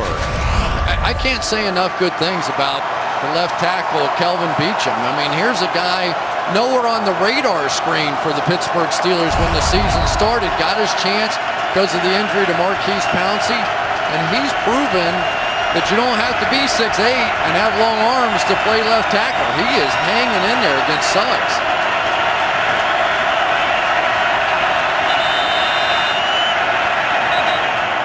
And Baltimore takes a timeout. And let's go to Michelle. Well, guys, I asked Ravens cornerback Jimmy Smith, whom you're talking about what makes Ben Roethlisberger difficult to defend. And he said Ben's awareness in the pocket is ridiculous. Someone can have a great sack on him, and he escapes and throws the ball downfield. He's like the king of loose plays right now.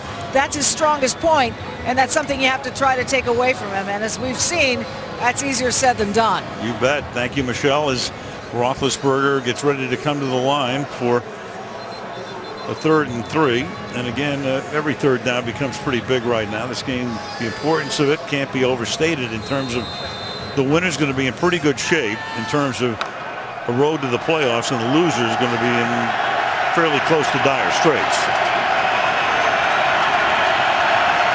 3rd and 3.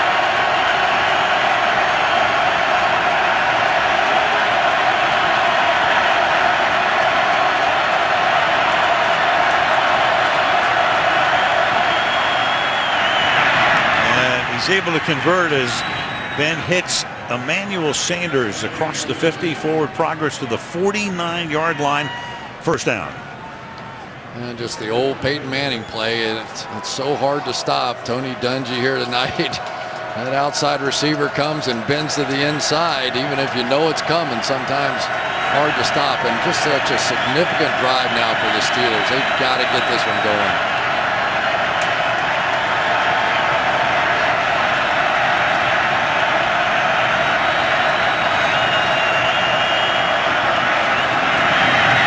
toss. Bell. And the rookie running back for a gain of 9 yards. Tackled by Suggs. It'll be 2nd down and 1. Boy, here's the maturation of a young player, Le'Veon Bell. Come with the slot blitz over here, and he has the presence of mind to know that he's hot. Does not run into, who's that, Darrell Smith there on the outside. Ben knew exactly. Of course, that helps when your quarterback tells you out there. But that's taking advantage. 5 catches tonight for Bell. Also carried 12 times for 70 yards. Had that big 43-yard run. And they give it to Bell, and he slide to the outside and has enough for the 1st down. Tripped up by McPhee. Le'Veon Bell, what a great college career he had. Led the Big Ten, was 5th overall in rushing in the nation, and a big guy, like 245 pounds, so you know he can pass protect. He's proven himself as a good receiver and converting some big 3rd downs now. Missed the first 3 games of the season with a foot injury, so just started to round into shape. Made his NFL debut in the game in London at the end of September. Roethlisberger. On 1st down, flag is thrown. Miller makes the catch. Heath Miller is taken down by Darrell Smith, and you saw the flag come in.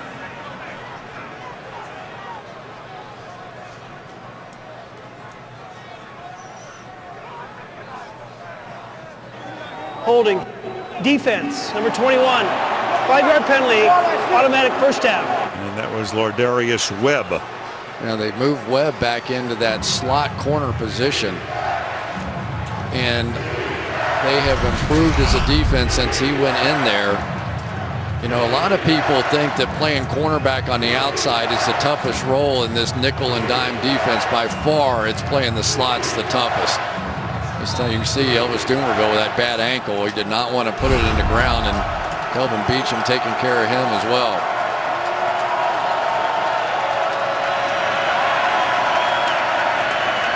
$11 minutes left in the 4th.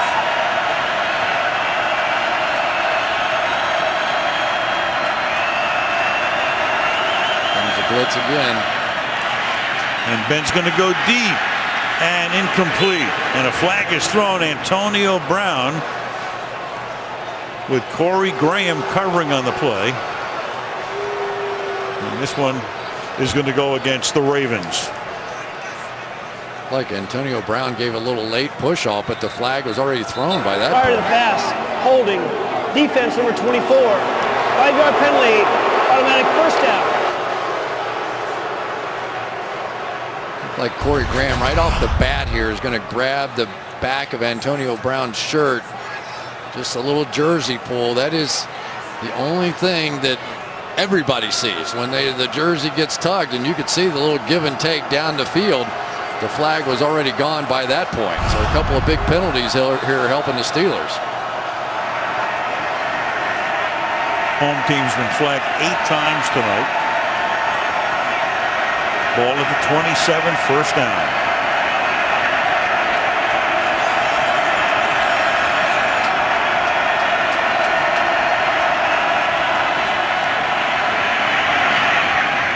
To the end zone and 2 deep, and the coverage is good on Sanders. He's doubled on the play. Graham is there with him. It'll be 2nd and 10. Starting to see a lot more man coverage out of the Ravens than what we saw earlier in the year. They've got faith in these 3 cornerbacks on the outside. There's Corey Graham, a little double move, and he was beaten. He almost grabbed him. You can see him kind of grab for the hip, but did not. But the reason that they're starting to do more man coverage is they're starting to have more faith in this pass rush from their front 4. They're getting better as Haloti Ngata gets healthier.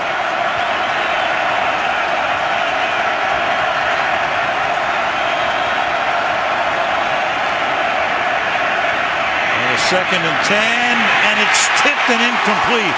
Tried to float it in to Bell, and James Ahedebo got back there, the safety, to swat it aside. 3rd down. What a nice play by James Ahedebo, and what a huge contributor he's been. It was supposed to be Michael Huff that took over that other safety position. Of course, both safeties leaving for the Ravens, and Ben just tried to drop it in over his head, but Ahedebo able to get back and get underneath it. That would have been a touchdown. 3rd and 10. Field goal still makes it a 2-possession game. So a big conversion here for Pittsburgh. As Roethlisberger throws, and it's caught at the 11-yard line, and they get the first down and set up a 1st and goal on a catch by Antonio Brown. Just remarkable timing here. I've been through that ball before Antonio Brown even thought about turning around. Working down the field, he knew he was going to go to him in man coverage the whole way, so he rolled that way to change the angle of the throw and make it easier. Great play by Ben. 84th catch of the season, 4th tonight for the league leader in receptions, Brown. And now a timeout is taken by Baltimore. Their second. 1st and goal. Friday, the day after Thanksgiving, and we've got hockey for you tomorrow on NBC. It starts at 1 o'clock Eastern Time. 2 of the original 6, the New York Rangers and the Boston Bruins. From Beantown tomorrow, NHL hockey on NBC. They got a touchdown last time they were in the red zone. Can they do it again against this top red zone defense? 1st and goal from the 8. Baltimore has used 2 of its timeouts. It's going to be significant as we head to the finish. And the pass is caught by Miller, and Heath Miller tries to work his way into the end zone, and it's going to be spotted just short of the goal line. Darryl Smith saving the touchdown. They'll go no huddle here on 2nd and goal. Of course, trying to keep any of the goal line kind of defenses off the field. They're stuck over here on the boundary and maybe on Bell. And this is Bell who walks into the end zone. Well, we see Tom Brady do this all the time. He gets a big play, goes right down to the goal line. Get him up there. Don't let those big monsters in there. And Heath Miller comes down and blows open another hole. Here he comes right down in here. Catches Darryl Smith, and there's just nobody else there. Now we got ourselves a ball game. I'll say, well, it figures. It's Pittsburgh and Baltimore, and so many of these games are decided by 3 points. So many go right down to the end, as did the one in Pittsburgh on October the 20th. Beecham is shaken up, so the left tackle comes off for the moment. Under his own power, Sweezum is in to try to reduce the lead to 5.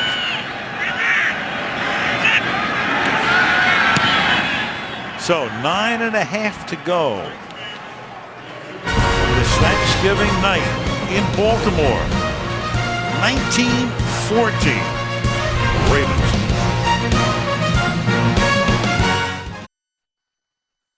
I'm very thankful that I was born in the great old USA. I was born to a mother who's just about the greatest woman a man could ever want to be around, into a great family.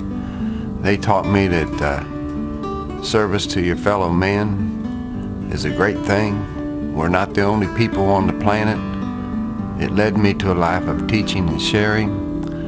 I hope you'll all help somebody and remember what you're thankful for on this great day.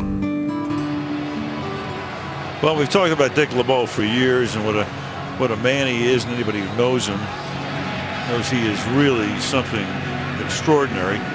Went into the Hall of Fame a couple of years ago, and everybody was thrilled for him as the kickoff is a bouncing ball that's fielded at the 25-yard line and then run back to the 34. Carl Jezik, the backup fullback. It's the oldest. He has the oldest starting unit in the league. They average 29 years of age, and of course a lot of that's on the back end with Clark, Taylor, and Polamalu, and then we saw Brett Kiesel before he got hurt tonight in the game. So they're old back there.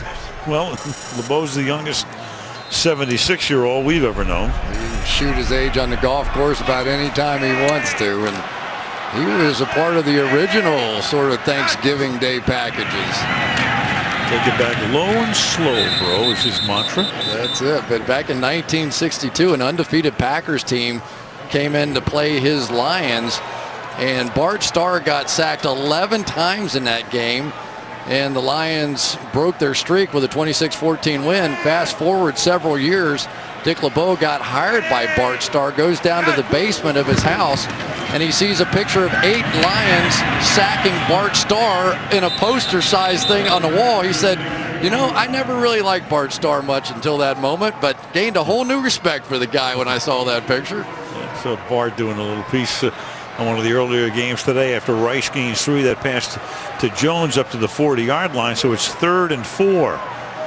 Interesting strategy here by Baltimore, going no huddle with a 5-point lead and 1 timeout. You thought they would start to take a little time off the clock, but that's not the case. But now they can take some more time off because Rice is going to get a first down and take the ball inside the Pittsburgh 40 to the 38-yard line. Big play, gain of 22. You know, sometimes you have these read blitzes in which you come on the blitz unless the back releases. You assume he's going to try and block you, but in this case, he released, and my guess is that was Polamalu's man. And when he released out of the backfield, he had to turn and run with him. There was nobody left to cover him.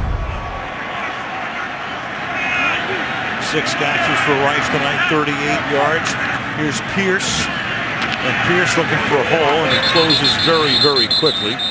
Winds up in the arms of Al Woods. Short gain, 2nd and 9. You know, all of a sudden now that Sean Sweezum in motion field goal they never got off starts to feel a little bigger and bigger, doesn't it? Mm-hmm. Halfway through the 4th quarter.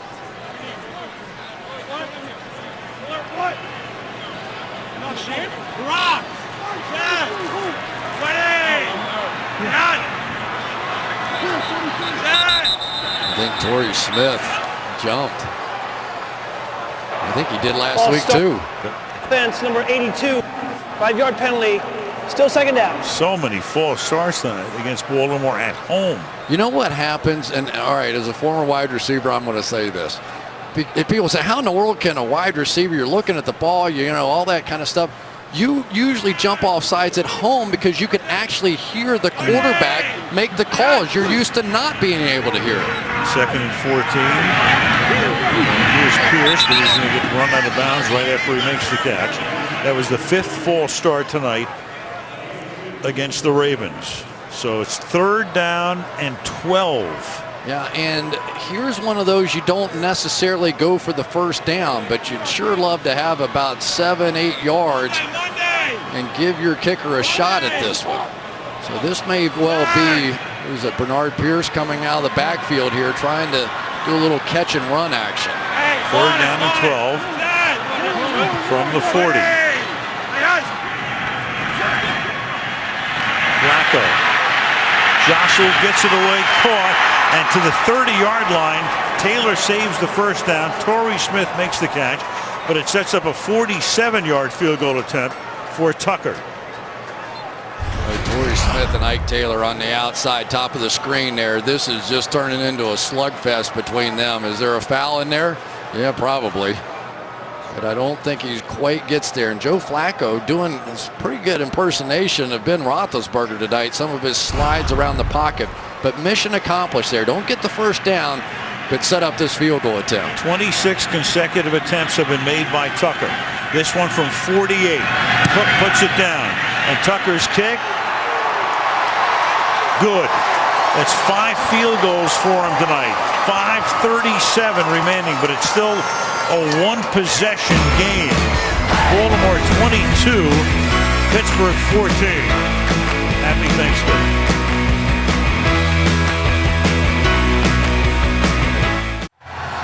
Well, you can download NFL Mobile and get live premium content like Sunday Night Football on your smartphone. Go to Store NFL to download or go to NFL.com/mobile to learn more.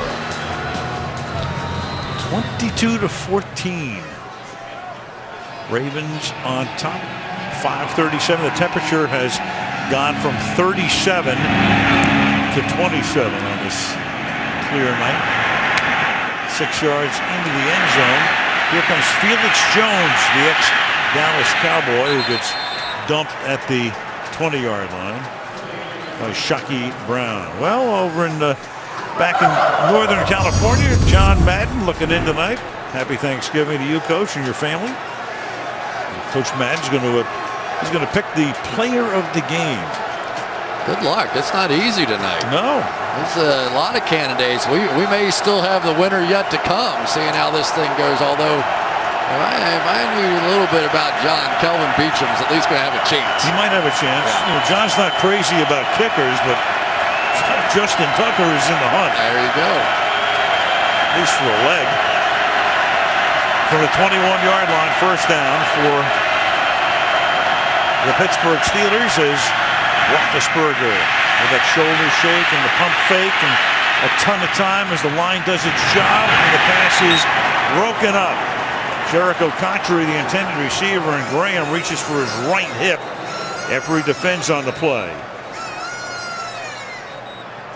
There's a lot of things to talk about on that play, but if Corey Graham is hurt, that is significant on the back end. He had to cover Cotchery on that one for about 9 seconds. I've never seen protection that good. They left Heath Miller in to help block and Le'Veon Bell over here on this side, and they just locked down that side of the defense, and that clock just kept moving. Nobody was getting open. And now Graham, after getting up slowly, is able to trot off, so it looks like he can come back in shortly. Has to be out for at least one play, though. Shockey Brown comes in to replace him, and he'll get Antonio Brown on this side. There's Brown, 84, right there. There's your matchup. Does Roethlisberger go that way on a 2nd and 10? Brown's going to play press coverage the way it looks right now. Safety help over the top. There he He's goes. going to go that way. He goes by him, and it's Brown to the 40-yard line. So Brown wanted to get his hands on him at the line of scrimmage. Shockey, that is, and it was Antonio who was able to avoid that and get loose for 19. One of the toughest guys in the NFL to try and jam. Antonio Brown just makes Shockey Brown look awful on that play, and Ben was going that way the entire time. Big time play. Graham back in the game, as you see, so he goes on Brown right now. Plus the receivers to the left side. I think you still have to test Corey Graham. Find out how healthy he is. Ben's going to look over the middle this time, and he's going to go to Heath Miller to the 48-yard line with 4:45 left in regulation. I guarantee you somebody in the press box right now is watching every move Corey Graham is making. That is their #1 receiver, the top receiver in the NFL, and Antonio Brown, and Corey Graham is one-on-one. They've been giving safety help this way when he's been split wide in that 3-by-1 set. And they probably will here again with Matt Elam now in a help position. 2nd and 2.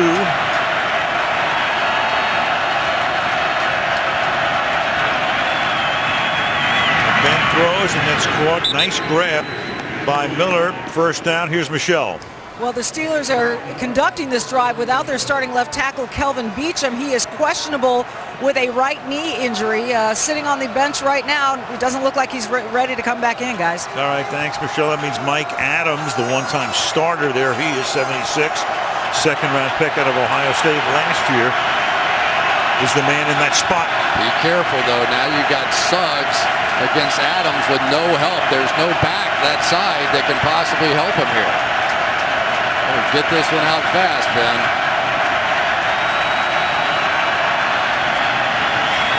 And he does, and Miller makes the catch.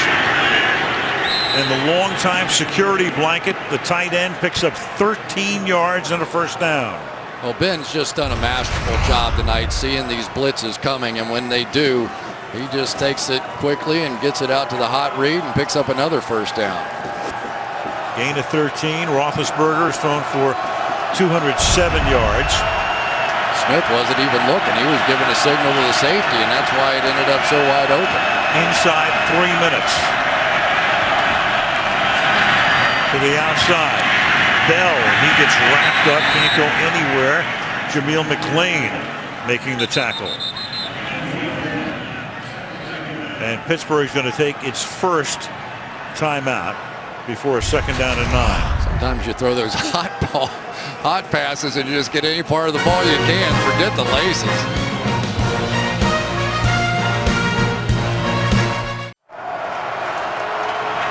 So Pittsburgh taking a timeout. They have 2 plus the 2-minute warning. Not an issue right now. 2nd down and 9 at the 34-yard line. what looks like single coverage down here at the bottom, if Ben wanted to take a shot at Corey Graham now. And this time Graham is on Sanders. And Ben launching one, and it's incomplete as Sanders went down as he crossed the goal line. Falling down, reaching for it, couldn't hold on, 3rd and 9. Oh my goodness, he had it. And there's a flag down, but upfield, and it's against Pittsburgh. 2nd down. Ben saw exactly what I saw, and that was Corey Graham out here on the outside. Didn't even disguise it, just showed the single coverage, took advantage, and Sanders just could not stay on his feet. Yeah, it was a face mask call, so a big one on Adams. The tackle coming back, and even with Heath Miller over there to help, Mike Adams is no match. Unless he has improved greatly from where we saw him earlier in the year, it is a very tough matchup for him on Suggs. And makes it a 2nd and 24. And there goes Heath to the other side, so no help now. 4-man rush, dump it off underneath. Bell has room inside the 30, and Bell to the 20-yard line on a 2nd and 24. First down, Pittsburgh. Well, that is a play that's relatively new now. The offensive line here just come out and block in front of this screen. It's like a middle screen with a wide receiver. So instead of the outside receiver going out, they send the lineman down the field, and that was huge. Good block by the center, Velasco. The ball is at the 20-yard line. Roethlisberger hit as he throws, and incomplete, intended for Cotchery. And that's going to take us to the 2-minute warning at officially 1:57 to go. Baltimore and Pittsburgh, what else is new? Going right down to the wire. 22-14.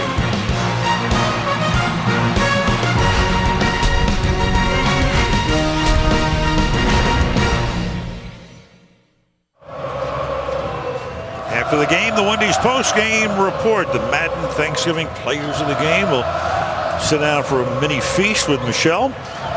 Chris and I will take a look ahead to our matchup in 3 days. The Giants and the Redskins on Sunday Night Football, coming up right after the game. You know, Al, when you think you've got an advantage with something, with Suggs coming off the edge, sometimes an offense will call a screen right behind it because you know he's going to be screaming coming off of there trying to get the sack. And let's see what Ben calls here on a 2nd and 10 from the 20-yard line.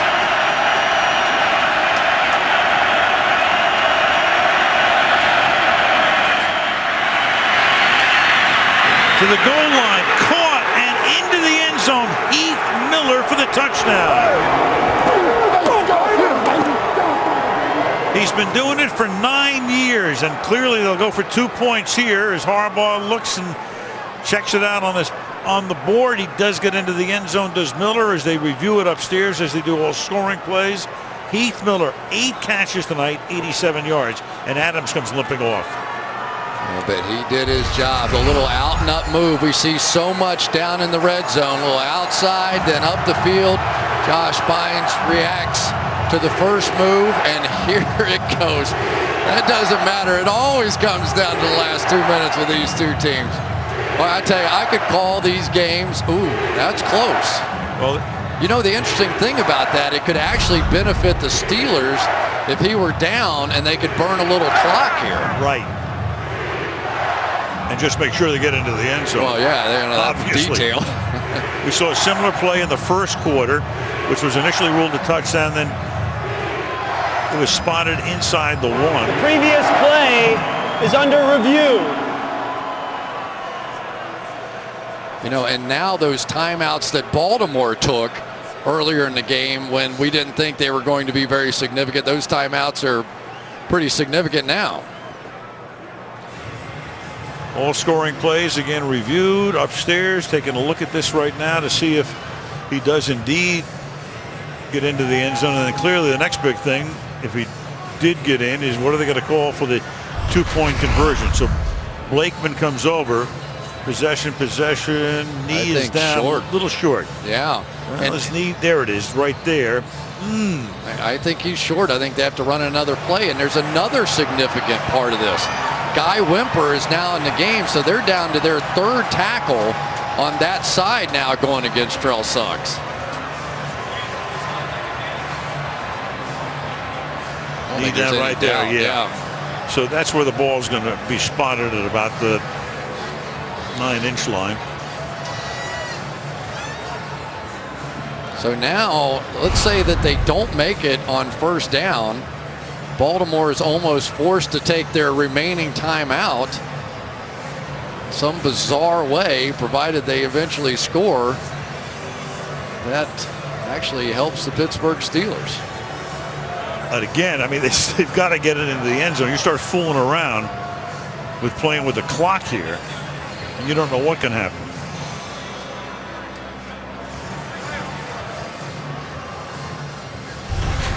We've been talking about the battle. Mike Adams, Trell Suggs. Suggs almost gets there and goes down around the knees. So that was a bit of a ticking bomb on that side. And now with Guy Wimper, who knows? After review of the play, the receiver's right knee was down with the ball positioned at the half-yard line.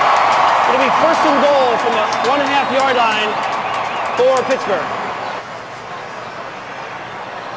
So 1:52. Again, Baltimore had to spend 2 timeouts earlier in the half. Clock with Guy Wimper, the number 3 tackle, in there. And now the Ravens, because of that time lapse, able to get their big defensive lineman in the game. Only allowed a couple of rushing touchdowns all year. Le'Veon Bell, we'll see now with the big guys in. Here goes Bell, and he's not going to get in. It's a different set of circumstances when they were able to make that substitution. Darius Webb came bursting through. But there's that timeout, though. The Ravens take their 3rd and final timeout. This will be a 30-second timeout. I tell you, it's a heck of a play by a corner to shoot through there and make that play in the backfield. But they didn't even get back to the line of scrimmage on that one.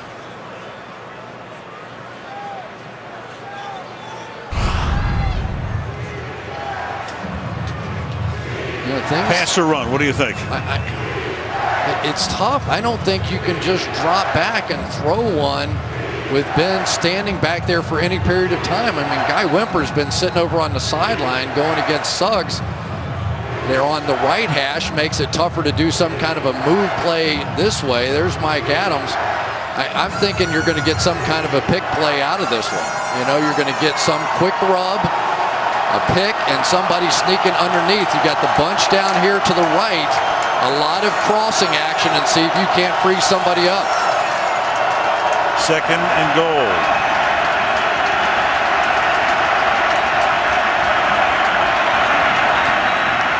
Bell swings to the outside. Helmet goes flying, but he's in for the touchdown. It looked like they had him stopped, but he's hurt. Oh my gosh. Oh, so he goes into the end zone. He scores to make it a 2-point game. But the helmet went off, and clearly he is in distress. Oh, my goodness. And Jimmy Smith is down, too. The rule now is the play ends immediately when the helmet comes off, but oh, my goodness.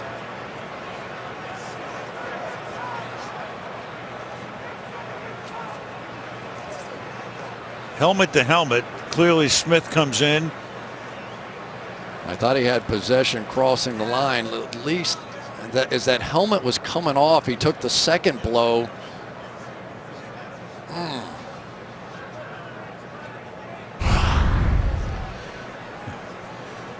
So both guys are still down, and what a shot taken. Clearly you could see it on the replay. Obviously the helmet to helmet blow, the concern about Bell right now, their rookie running back, who got a late start this year because of a foot injury. And now you've got a situation where you got two guys you're thinking about, one in particular. It's a 2-point game, a 2-point conversion to come. And fortunately, Bell getting up. And even the Ravens fans giving him a nice ovation here. But, this is a bitter rivalry, but a classy one. And I'll tell you, there's something else going to go on here right now, too, because it was ruled a touchdown. They're going to review this. Now, the instant the helmet comes off, and you pointed this out, Chris, when the helmet comes off, the play is over.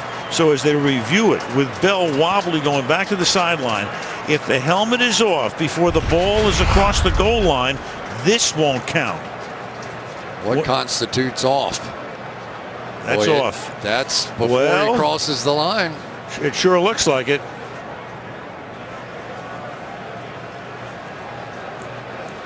Yeah, this.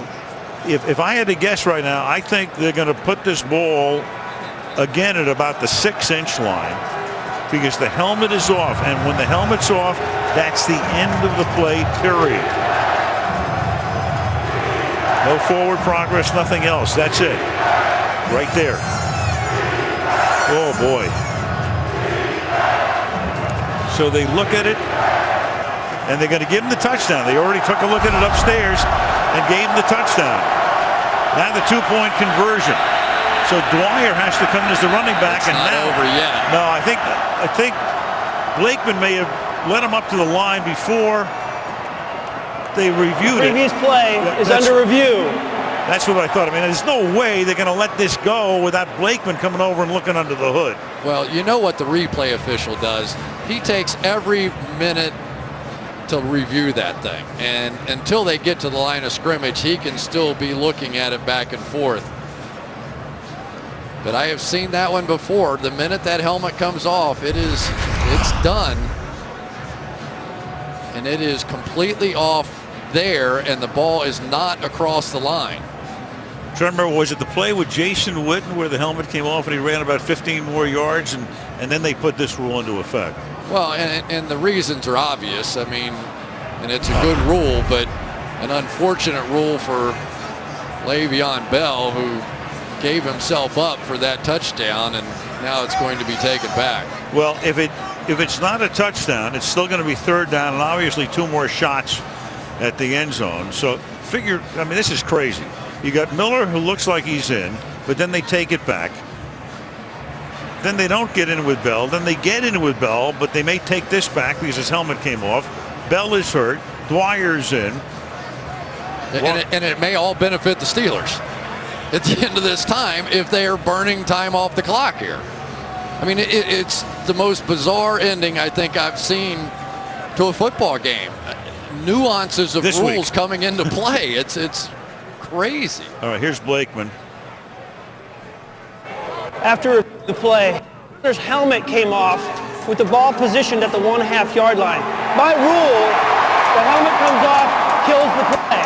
Therefore, it will be 3rd down and goal at the 1.5 yard line, Pittsburgh. Well, as we surmised, no Bell. The other backs are Felix Jones and Jonathan Dwyer. And again, obviously a 4th down situation, so they'll get 2 cracks at trying to get into the end zone and still need the 2-point conversion. Now Will Johnson, a fullback, comes into the game as well.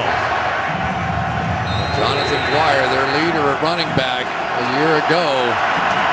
Will Johnson flanked off in the bunch. I bet you he comes back inside to block somebody somewhere, though. Johnson, number 46, in the right slot. Cotchery in motion. And Roethlisberger is going to throw, and it will be dropped at the goal line by Will Johnson. James Ahedebo is there. 4th down. I think it would have been a touchdown had he caught it. He leaned it over the line. James Ahedebo with his 2nd big play, and oh my goodness, it is just a train wreck down here for the Steelers now. Fernando Velasco, the center who replaced Marquise Pouncey, goes down. So you got your starting center, at least tonight's starting center, your 1 and 2 left tackles, and your starting running back, who will all be out of the game. That's Cody Wallace, who's a tackle by trade, and the backup center getting in some snapping practice here because he's going to have to snap it on 4th down.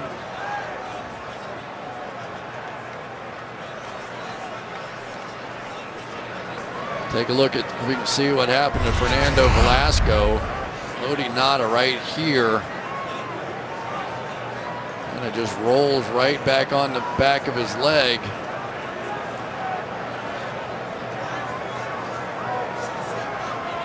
Wow. You can't make this stuff up. Can't disagree with the call. All he's got to do is catch it, and it's a touchdown.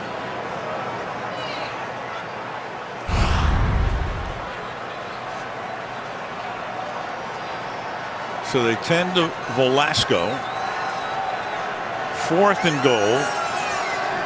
Velasco back to the sideline. And you see Mike Tomlin there said take him out. I mean, he was still trying to determine whether or not he could go back on the field. The last minute he said take him out. And so now here we go with Cody Wallace. And you wonder if this limits, does he do shotgun snap well? Have they taken a snap on the sideline? I mean, so many things come into play at this point. It's only a half a yard. Could Ben just quarterback sneak it? But you got Haloti Ngata in there. There's everything in play here. It's the longest half yard.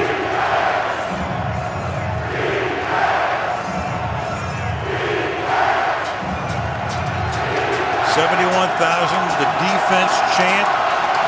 They have Dwyer in the backfield next to Roethlisberger. You got Brown in the slot to the right. You got Cotchery wide to the right.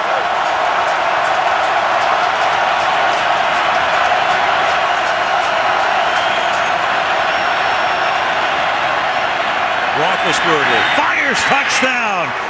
Cotchery, who's his main man in the red zone. Cotchery with only 34 receptions coming into the game, but 7 of those for touchdowns. They switch it off. Corey Graham thinks he's supposed to switch this off, this pick, but the inside defender doesn't do it, so they end up with a walk-in. So all that mess that we just went through, and all it did was take time off the clock for the Ravens to try to go the other way, assuming they can get this. 2-point conversion. Got to pull another one out of the hat. Brown in the slot. Cotchery wide.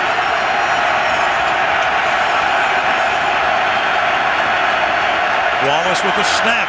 The first one was good. This one is good. And the pass is pulled in. What are they going to say? No! Hits the ground. Emmanuel Sanders couldn't hold on. Shockey Brown was there with the coverage. So it's an unsuccessful 2-point conversion, but still an onside kick opportunity for Pittsburgh. Couldn't hold on. Had a chance, kind of goes right through his arms. So 2 balls that were definitely catchable didn't work out. 22-20, obviously an onside kick to come. And Pittsburgh, of course, in a position where if they can recover it, they would have a timeout, and then you need a field goal to win the game. Is right.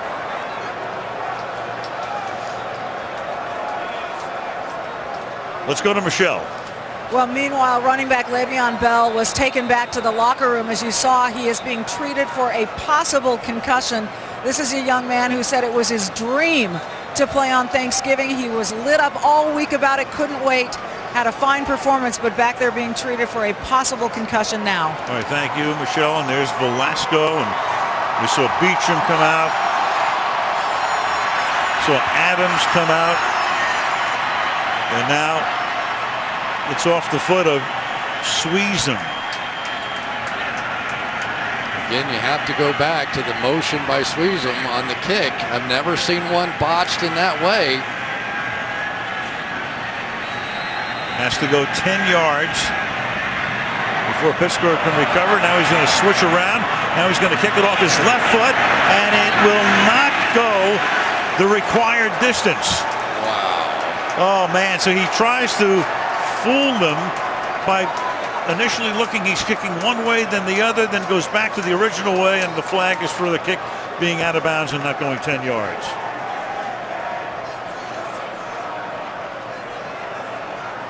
You know, it's interesting, did that ball go out of bounds, or was it an illegal touch by a Steeler before it got out of bounds? Because it never made it the 10 yards. And Jericho Cotchery on the tail end of that recovered the ball. Right. It was actually off of, I think Marcus Wheaton touched it first. Illegal touching. 89. The 5-yard penalty on the head ball spot. First down, Baltimore.